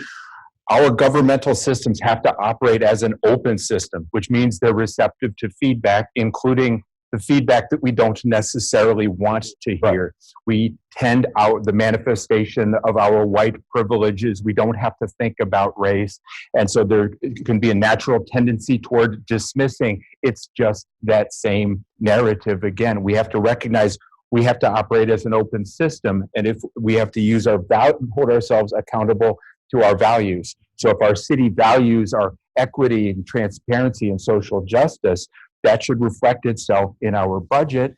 And in our performance management systems, we have to feature how are we hearing the voice of our communities, all of the communities we serve, and then are we being responsive to those in an effort to make them better? We're never going to be able to fix all of the world's problems, but I don't think anyone in the communities really expect us to overnight solve all of these problems. But what they do expect is to see that we care, and we care enough to do courageous things, as Wes said, and we care enough to try our best. If we move the needle a little bit, okay, we've earned just a little bit of trust. Now we come together to, okay, where do we go take that next step forward? But a lot of times I see that cities, police departments are afraid to incorporate sentiment analytics into their performance management systems. And I think that's a very, very powerful. It's sentiment analytics? I like that. Yeah, I like that. In other words, how do people feel, right? So if police exist to create safer and more just communities and to reduce crime and fear and disorder, do we ask the question, have we made you feel safer? How are we doing? If we're not making you feel safer, if we're not successful in reducing crime, typically we police tend to focus too much on crime, right? But are we holding ourselves accountable to, are we improving your sense of justice in your community? And if the answer is no, we have to put on our big boy pants and we have to say, okay, what is it we are doing to harm the trust in this relationship? Have the courage to admit, you know what? We missed the boat on this one. Help me. How do we move it forward? So how people matter in terms of responsiveness to our service matters a great deal, and we have to hold ourselves accountable to at least attempt to be responsive to those concerns. We're not going to get it right all the time, but the communities that we represent deserve to see us trying. Very quickly, I want to let Betsy in, but that reminded me of something I was thinking about, which was that I think, we frame this entire conversation over our shared values, but I think we also have to be honest about the times when we do not share values. We see this conversation happening across the country now currently around so-called progressive prosecutors who've been elected. Folks who have said, my job here is not to warehouse and lock up as many people as possible, but to try to figure out why your cousin who was high on pills broke into CVS, and technically this is an armed robbery, but in reality it's a drug issue, so I'm going to divert them, right? Mm-hmm. And what we've seen is a massive pushback from police and their unions and and conservative politicians, including the Attorney General of the United States just this last week, talking about how these people just want to let the criminals all out. That we share a value of safety and justice, but we have very different ideas of what that means. And there are people in our country whose safety means safety from those brown people, who, for whatever reason, who cares about the history, are doing drugs and listening to rap and shooting people. And I would like those people far away from me. That's why I moved here to where I live now. And I would like the cops arresting as many of them as possible and keeping them away from me. It doesn't really matter to me if these sentences are fair or long or disparity stuff. Their value is safety and theoretically justice. And I would add that's cross race. Yeah, no, yes. Yeah. Yes. And generation, like there's a lot of people. Lock them all up. Yeah, we'll be surprised. And so I think we just have to think about that sometimes when we talk about shared values and what, and our job is, again, as people who are in leadership positions, to recognize where those divergences in the values are and have to make conscious decisions about, look, when I talk about the police clearance project, I talk all the time about, I know many police chiefs who've been fired because crime has gone up. I know very few who've been fired because they didn't solve any murders.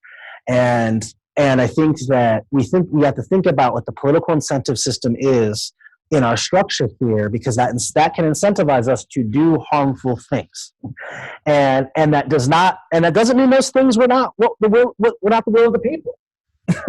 Right? But we have a responsibility as leaders in this moment to be aware, to be cognizant, to do our homework, to know our history, and be willing sometimes to make decisions that are the right decisions, even if they are unpopular decisions, or unpopular decisions with certain sets of people.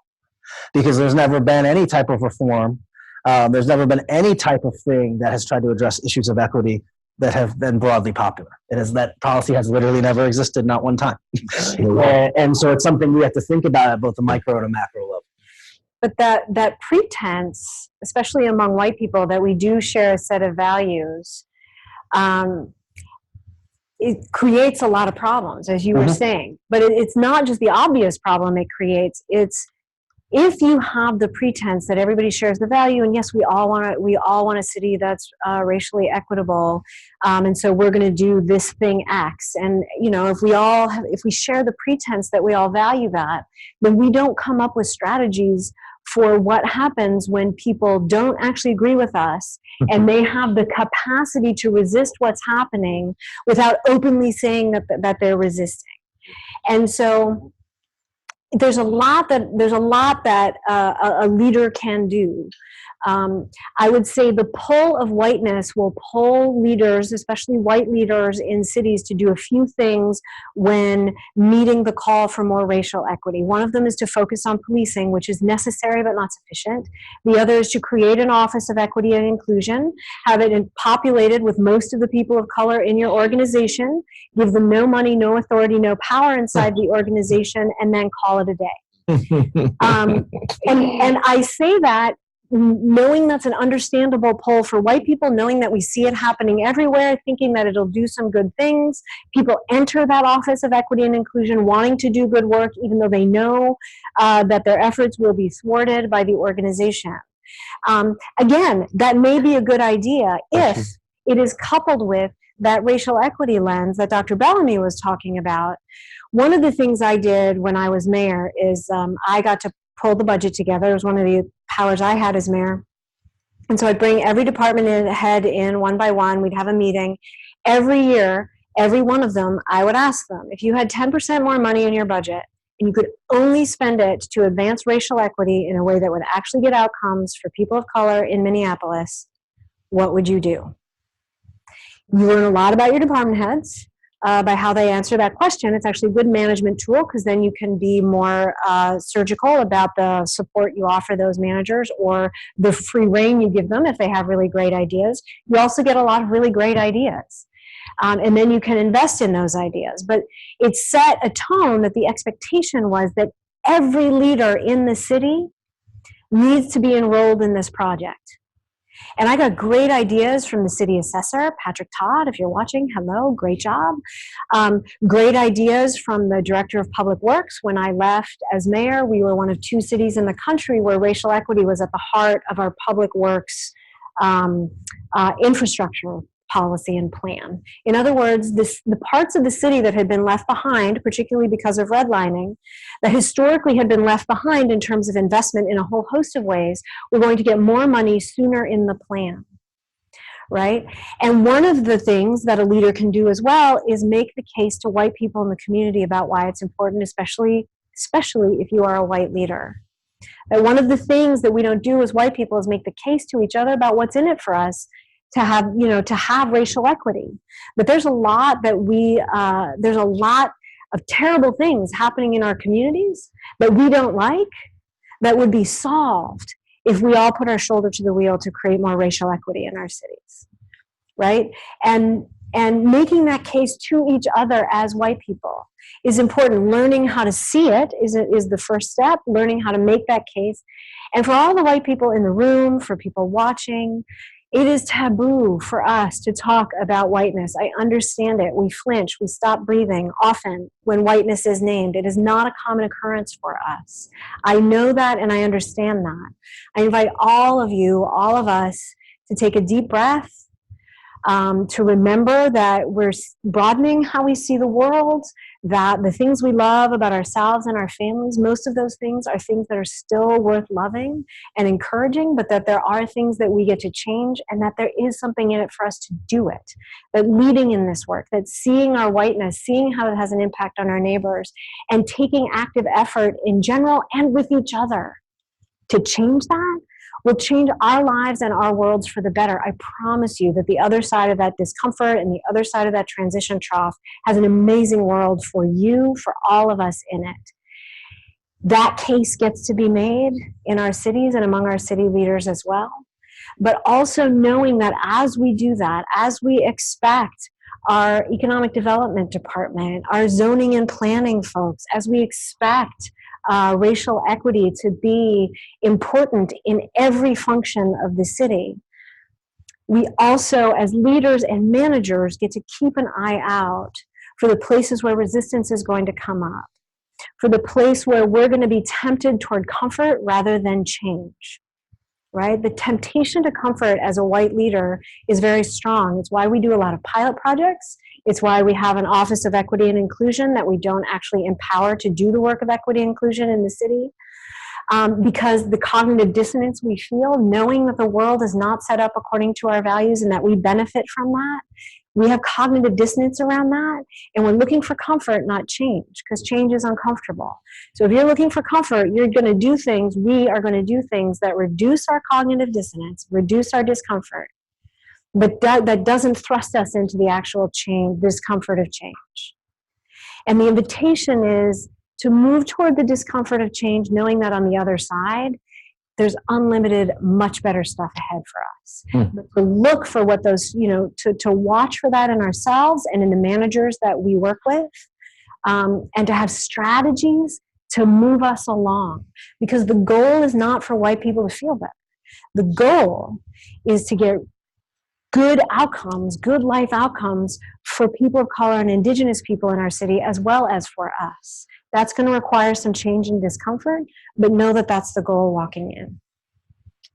So we'd like to open it up for some questions in the room as well as online. So for those that are online, if you want to type your questions in, they'll send them up to me, and I'll try to get as many questions online in as well. But let's go in the room. We have a question up front. Please make sure a mic gets to you first, because we have folks watching online, and we want to make sure that they can hear. So we'll do it up front, and I see one over to the right. First of all, thank you. Incredibly important conversation. And the last comments that you just made actually got the closest to what I'm about to say, and this sort of this middle area of white supremacy that I feel like has been touched on by the whole panel, but hasn't quite been named. But the last comments that you just made named it, but I still think it's important to highlight it. So in my experience, both as just a human and then as a professional, I kind of did sort of see in this effort to achieve equity in the United States and undo institutionalized racism, I did kind of see the sort of the well-meaning white people who didn't quite understand the problem yet, and then the sort of overt white supremacists who said, these are our values, we think that we're better than you, and all of this is justified. And one of the most eye-opening initial times in my career that I sort of realized that there was this other element that we have to deal with if we're actually going to come up with policies that change this and undo it was a lawsuit early on. I was a law student, and it was against the San Francisco Fire Department around the fact that there was no representation of people of color in the fire department. And the fire department's stance was, this is a merit-based process, and people of color just don't measure up, they don't pass the test. And at some point, it became very obvious, and it was exposed that most of the people who were in the fire department were actually giving the answers to the entrance exams to the people that they wanted in the fire department. And we thought, this is going to be this big bomb of information, and they're going to be ashamed, and they're going to be embarrassed. And it was really profoundly eye-opening to me that most of the leadership in the fire department was kind of like, yeah, we give the answers, and like, that's merit. Like the sense that, but this is kind of justified and we can't really explain it. If you really look at the definition of merit, okay, it doesn't quite fit that, but it feels justified. I thought, oh, so this is the thing though, no matter where you sort of are on the white supremacy spectrum, once you have to start giving something up, then this conversation gets very different. And so what I was thinking a lot during the panel, but you sort of addressed it at the end, was even as we do amazing things like have these equity lenses for municipal decision-making, like budgets, which I'm all about, that point where people realize no matter what you say your values are, or whether you're sort of like, I didn't necessarily sign on to those shared values, or I do have them, when you have to start giving something up, how do you, the resistance that you spoke of, like, as municipal leaders, as leaders like police chiefs, what have you learned about what you then do with that resistance? Because that's going to come as well. And I think the conversations you talked about, this is going to be uncomfortable and it's not about our comfort, are really important. But that was what I felt. I just wanted to make sure got addressed. You have to initially, though, if you don't have the policy in place, there's nothing to hold individuals accountable for. So the first piece is instituting and implementing the policy. And then if you obviously see that they are making a conscious effort, because not all these individuals are the smartest, because they'll just say, well, like you just alluded to, this is what I'm going to do, and that's that. Then there's the justification to make the more difficult decision, which isn't quite difficult for me, but the harder choice to, okay, well, then you no longer need to be a part of our organization. You no longer need to be here. You don't need to work here because it's clear that you are violating these policies and these values that we have made very clear that we are going to follow. Now, I think we find some of that, no offense, in the police department, that sometimes, because I've seen this, like, and shout out to my own chief, Chief Bragney. And our former chief, Al Thomas, like, and chiefs in general, let me not just name those two.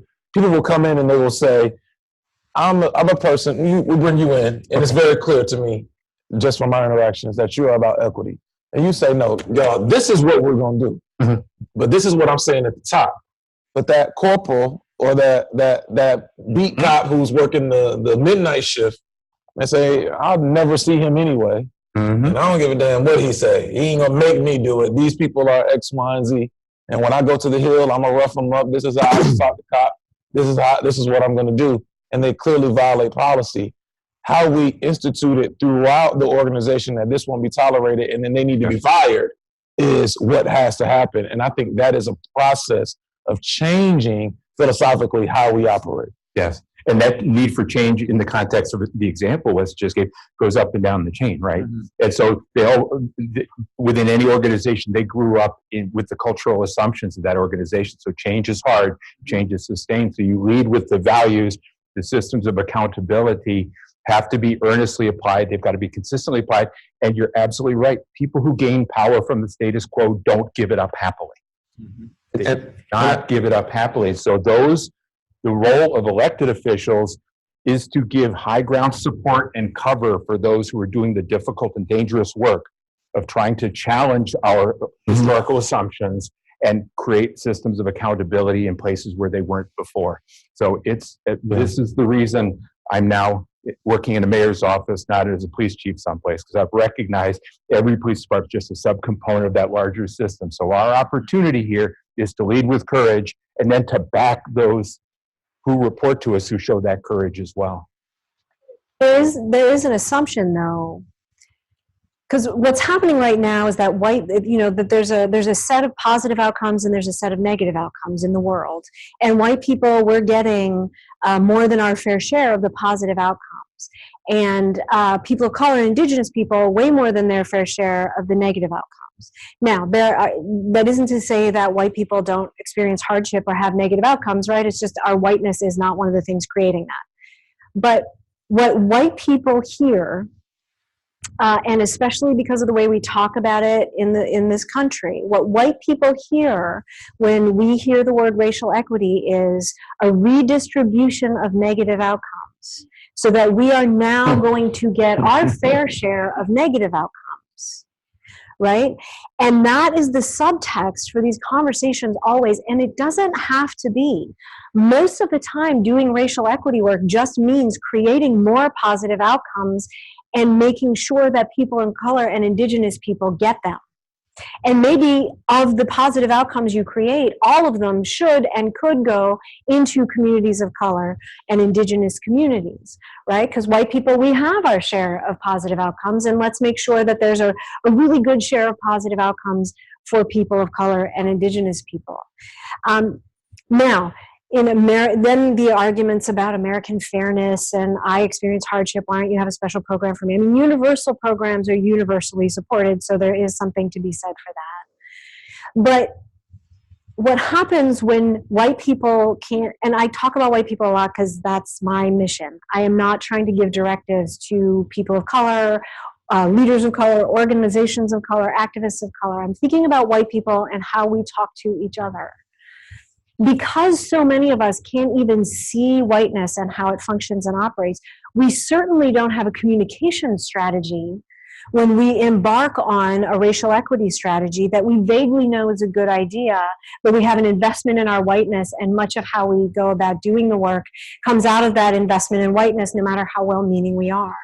The more we can know about how it operates, the more we can effectively do in the world to have good outcomes for our entire community, which includes us, but also includes our neighbors of color, and who is included in our circle of love and belonging. And how do we expand that so everybody's included in the circle of love and belonging? That's all we're after here.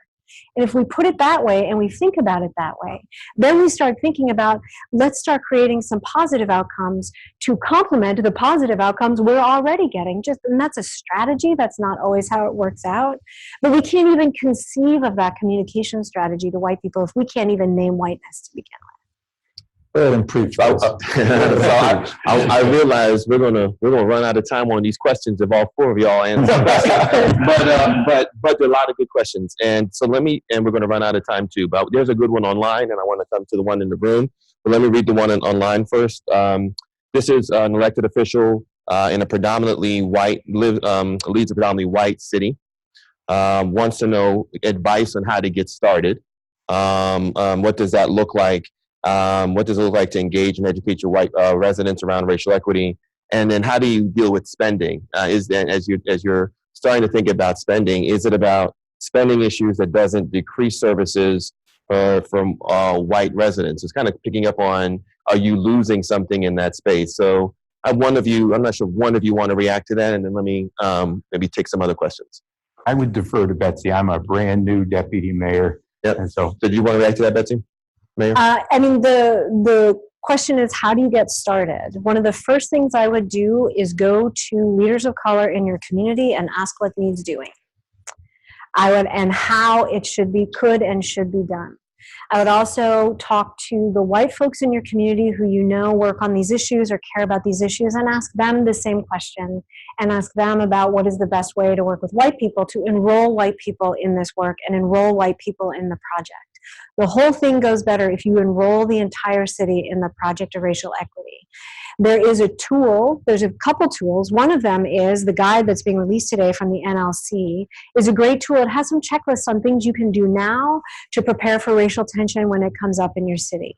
You're going to want that if you're going to embark on racial equity work, is to set it up from the beginning so that you have things in place.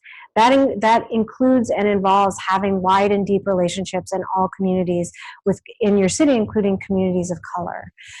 There's also a case to be made that I know that in Minneapolis, in the region Minneapolis is in, if we were to eliminate all of our racial disparities, and Minneapolis has some of the biggest racial disparities in the country, which surprises people because we're a progressive bastion.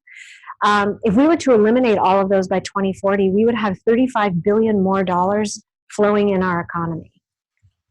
There are a lot of people who are not, a lot of white people who are not motivated by the moral arguments for racial equity, but they are, some of them at least, motivated by the economic arguments for racial equity.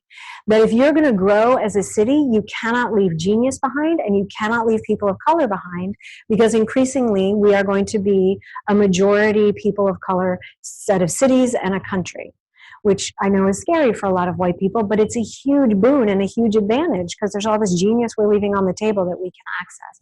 Making that kind of case from the get-go is important. I would say that's how to get started. And then ask all the department heads in your city, if you were going to invest 10%, if you had 10% more money and you only could use it for racial equity, what would you do in your department? And then choose among those projects which ones are going to move the needle on racial equity in your city farthest and fastest. And start getting data now, even if you don't have it. The best time to plant a tree is 20 years ago. The second best time is today. Start gathering data in such a way that 20 years from now you'll know if what you did worked. So here's how I'd like to wrap up. So I will take the questions that are in the room. Let me see the hands of those who have questions. So we have one, and then I'll give you the questions that I've gotten online, and I'll give each of you, as you hear it without reacting, give you guys final thoughts to react to what you've heard, okay? The one word I did not hear during the panel discussion was class. I heard that during the introduction, and I would venture to say class is the root cause of all of our problems in this country. The false notion of superiority was this country's original problem. If you were not a property owner, you were no one. If you were a person of color, you were no one. That still remains the basic problem in this country today. The poor, the dispossessed, the uninformed, undereducated, and the underemployed applies to most people in this country, including white people. Race, immigration, crime, unions are the buzzwords to keep things going among the working class people. My suggestion here is perhaps Real Talk should expound on the notion of class. Thank you.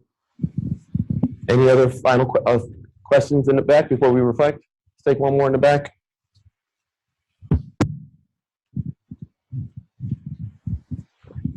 Good morning, almost afternoon. Thank you for your comments.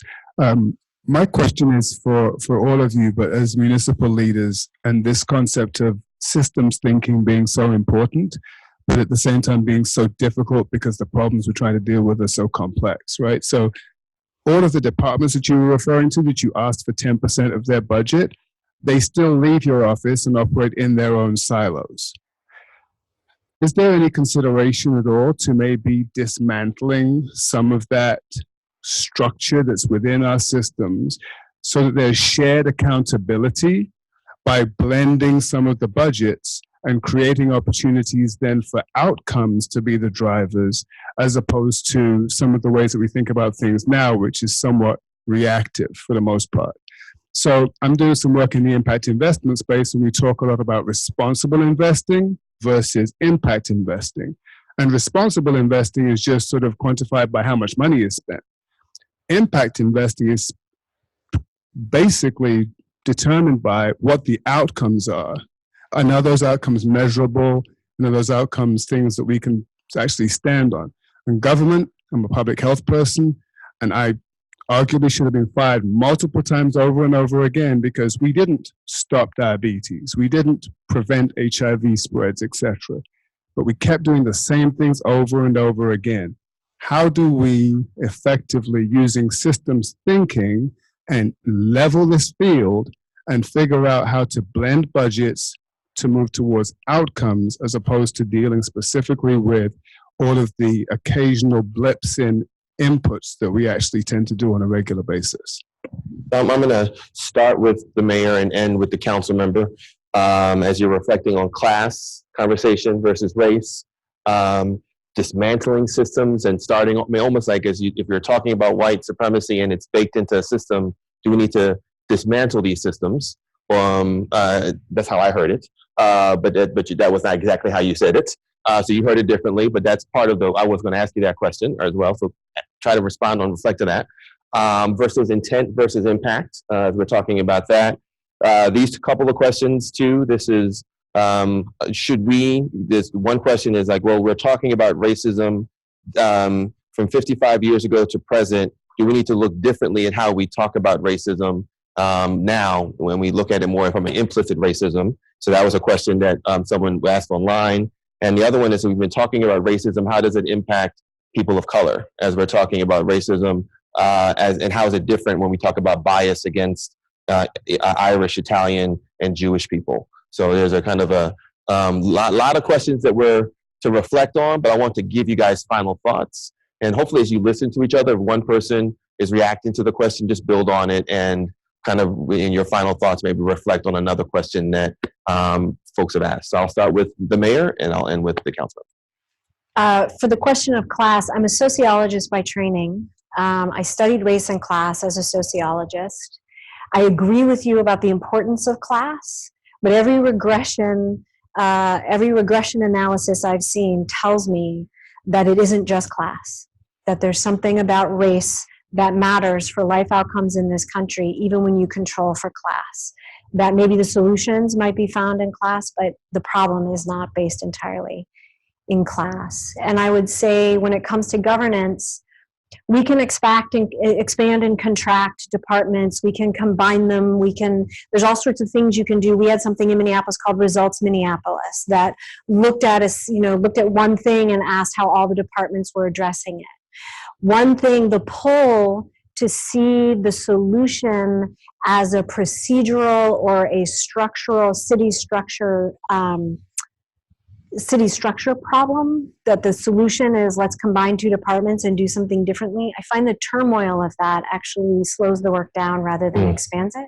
That the expectation inside each department, because each department is designed to do something specific, right? The Public Works Department has a set of things it needs to do. City services, having a racial equity lens for those services is important. It's a conversation we could have all day. There's a million opinions about it, but what I do know is that one mayor will expand and another mayor will, expand. One mayor will put everything together and another will put them all apart because everybody's trying to make their stamp. In the midst of that turmoil, a lot of shenanigans happens, and it doesn't always lead to great outcomes for people of color in cities. And overall, I would say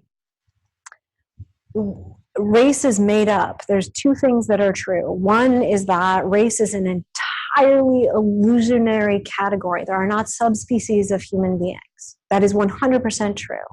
It is also 100% true that race is entirely consequential in this country, and that for people who are Black and brown, for African American people, Latino people, Asian people, indigenous people, it matters inside our systems. And for people who are white, it matters inside our systems if you're white. And that arguments about the history of whiteness include times when people who are Italian and people who are Irish weren't considered white, and therefore the systems were not designed to benefit them. Now, and David Roediger, a great academic, has written amazing books about this, including the book, The Wages of Whiteness. Italians and Irish are very much considered white people in this country. There are variations on the theme, but it is the same theme, and the systems are now set up for them as well. Yeah, I'll just briefly add, because I want to save most of the time for those working in government, because I think their answer is the most useful here. But I've been thinking a lot about the mayor saying earlier the suggestion of going to each of the department heads and asking if you had 10% more.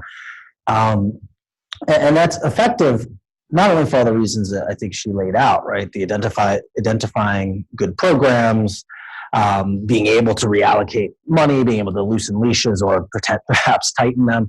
But I think it's also important because I think that in any bureaucracy, I work within a large one as well, there's an importance in clearly stating what the shared ambitions and objectives are, and that middle managers, no matter who they are working to please their bosses and to meet what those expectations are. I know that if I were going to be asked to come into my boss once a year and explain to them what my idea was for how we were going to do coverage and advance the idea of racial equity, I would have to come in with that idea. And if I wasn't going to be asked that, well, I mean, I might still come up with that idea, but I know that most of my colleagues would not. And I think that, but beyond that, I think in any capacity, this is something that I picked up from the activists who I write about very often, right? Is that we also have to sometimes be willing to imagine the world we want to live in and not be confined by the world that we do. If we were blowing it up and starting over tomorrow, what would we do? What would the rule be? Would we function this way? Would these two people not work together, or would we put them together because they make sense, right? And I think that, and again, bureaucracy to some extent is necessary, right? There are jobs that have to be done every single day. But I do think that sometimes we can't be so defined and limited by it, and we have to be willing to at least think, if all else were equal, how would we do this? Because very often that's the framing that gets us to an actual answer to the question, as opposed to a framing that begins with all the things we can't do because of all of the reasons. And I think that, like I said, I think that is one of the things that limits, has been really limiting. I did a piece last year out of Sacramento about a violence interruption program they're doing, Advanced Peace, where they are very aggressively targeting. Most police departments know, because of the social webbing of violence, could give you a list of the 200 people most likely to be killed next year, and the most people most likely to be the shooters. And what the theme or the idea behind this organization is, well, if we know who those people are, why don't we go talk to them? Why don't we go wrap them in social services? Why don't we go give that guy who we think is statistically, based on his record, based on his history, based on where he was very likely to be a shooter, why don't we go give him a job? Why don't we figure out how to get him his GED? If his issues are mental health based, why don't we give him some therapy? Why are we waiting until it happens, until the outbreak? And the response to the program is, well, this is Hugs for Thugs, and this is giving money to criminals. Why do we spend taxpayer money on?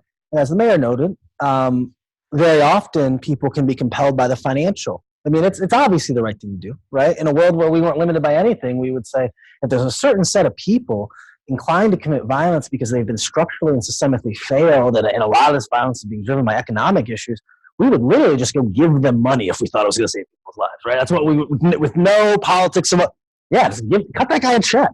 we're a major city. Like, we have the money to pay some guy not to kill people, sure. Right. That's literally what we would do. And so what if you take it? So what if you said, all right, why don't we do that? One of the things they advance in this argument is that they say, and they have a very conservative estimate, they say every murder costs the city of Sacramento $1 million in investigative cost and court cost, and that's not even when you get into the community trauma.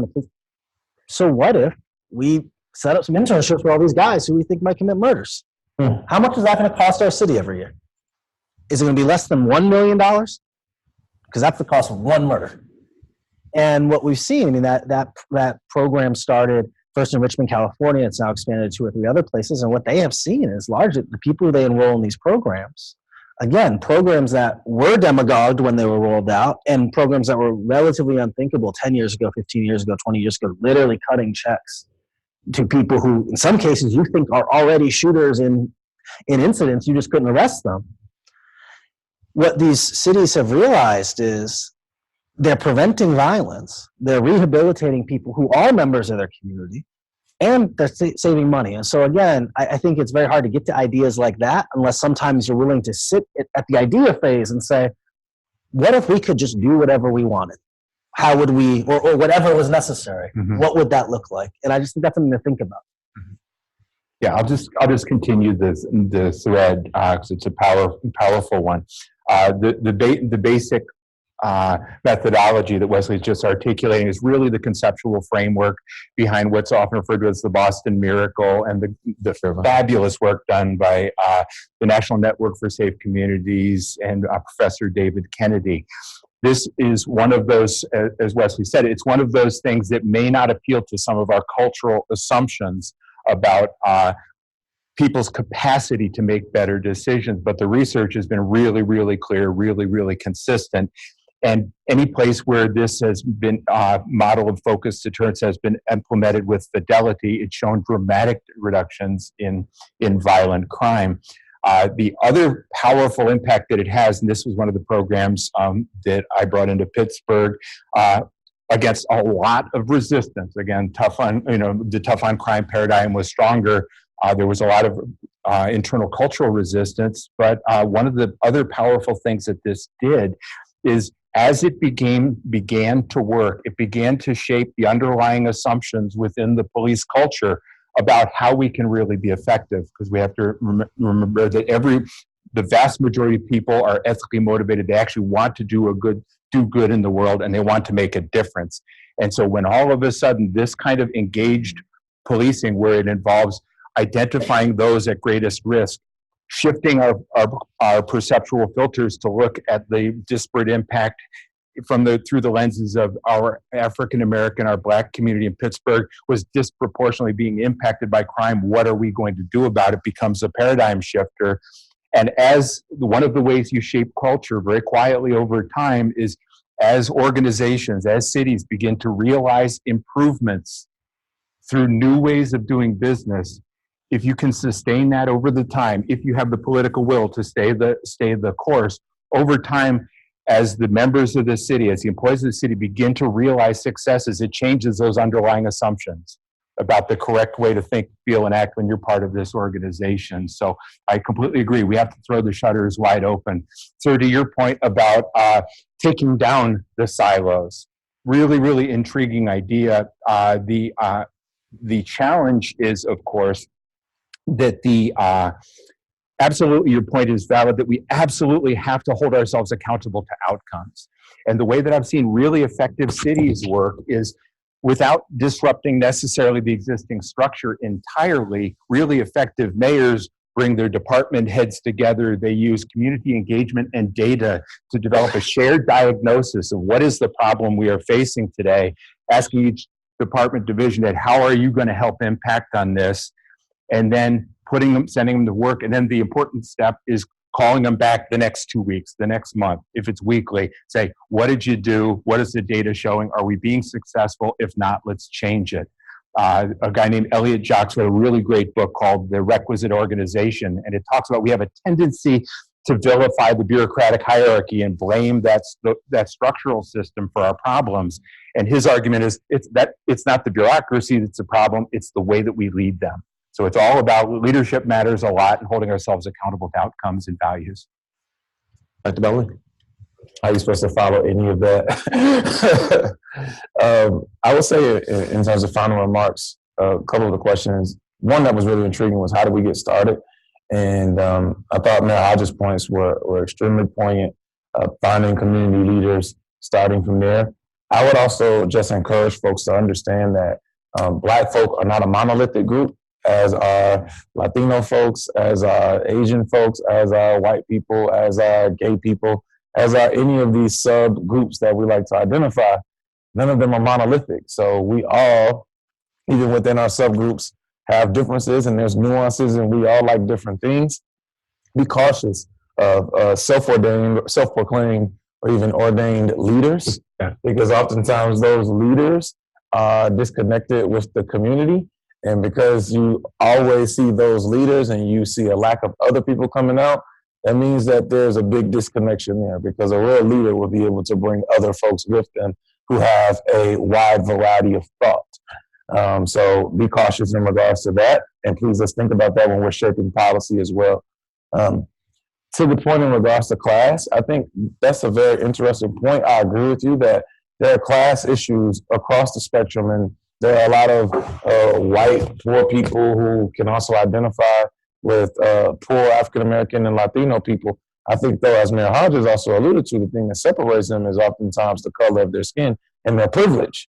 So when we look at even places like rural Alabama, I am always dumbfounded with the fact that they will be so conservative. And I remember reading stuff in the Washington Post, like people after 45 was elected stating that, well, he promised he was going to do all this stuff, and it's just as bad as it was before. And I'm like, you all were some of the largest benefactors of Obamacare, and you voted against your interests because you thought it identified with your whiteness.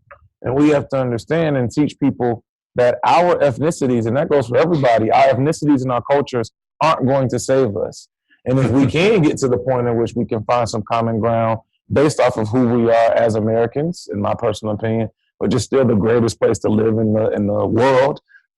Just like I still think, even with all the stuff that's happened in Charlottesville, it's the greatest place to live in the world, just in the country rather. Just like America's the best place to live. I'd rather live here than anywhere else. But I also reserve the right to be able to be critical because I love this place so much. That goes and ties, actually, in my opinion, to your idea revolving around impact investing. And I think Wesley's point was powerful. If we can get to, as decision makers and elected officials, get to a point in which we are thinking outside of the box and let's just say, let's do what is right. If the slate was blank, if we could just do whatever it is that we thought would solve the issue, let's do it. If we had more individuals like yourself speaking to us candidly about thinking about doing other things, it would bode well. Elected officials oftentimes work in silos. We talk to only other elected officials. We think that the whole city revolves on our shoulders and the whole world is revolving around us. And if we don't do something, then things aren't going to get better. Not realizing that things will go on as soon as we leave this office and there'll be a new crop of people. But because we're in this silo, we often play from playbooks, or we use playbooks from 10, 15, in some cases 30, 40 years prior, because we think that history will tell us how to get out of our situations, when in fact, it's going to take innovative ideas. So that impacting idea, I'm literally going to go back to Charlottesville and we're going to talk about that. We got a council meeting next Monday, so I'll bring that up in another business. And I'll probably have to get your contact information. But let's be bold for everyone about how we think about different ideas. And my last thing that I'll say is, this is the greatest time to live in our history, in my opinion, because we have a group of charged people, regardless of where you fall on the political spectrum, but a group of charged people who are willing to do something. If we can channel all of that energy and show some grace and patience to other people and allow them to matriculate and grow as human beings as well as thought, we will be able to move mountains. I thank God that I don't act at 32 how I acted at 22. But I'm also very thankful that my city, when I was elected at 27, has shown me a lot of grace to get even to this point right now. So let's think about that, even when we're dealing with white supremacists, which some people may not want to hear me say that. When we're dealing with white supremacists, when we're dealing with people who don't agree with us, when we're dealing with people who do agree with us, but they're not as bold, let's have grace and compassion with the hope that they will get to where we all need to be, because none of us are perfect. And I really appreciate that last thought. It's such an important thought to end. And I want to just express my gratitude for those online that had joined us, for those on with the Real Team, NLC, our communications team, to all the work that they did to put this together, for those that are in the room that took the time to be with us. But if you could join me in thanking our panel for a great discussion. Thank you.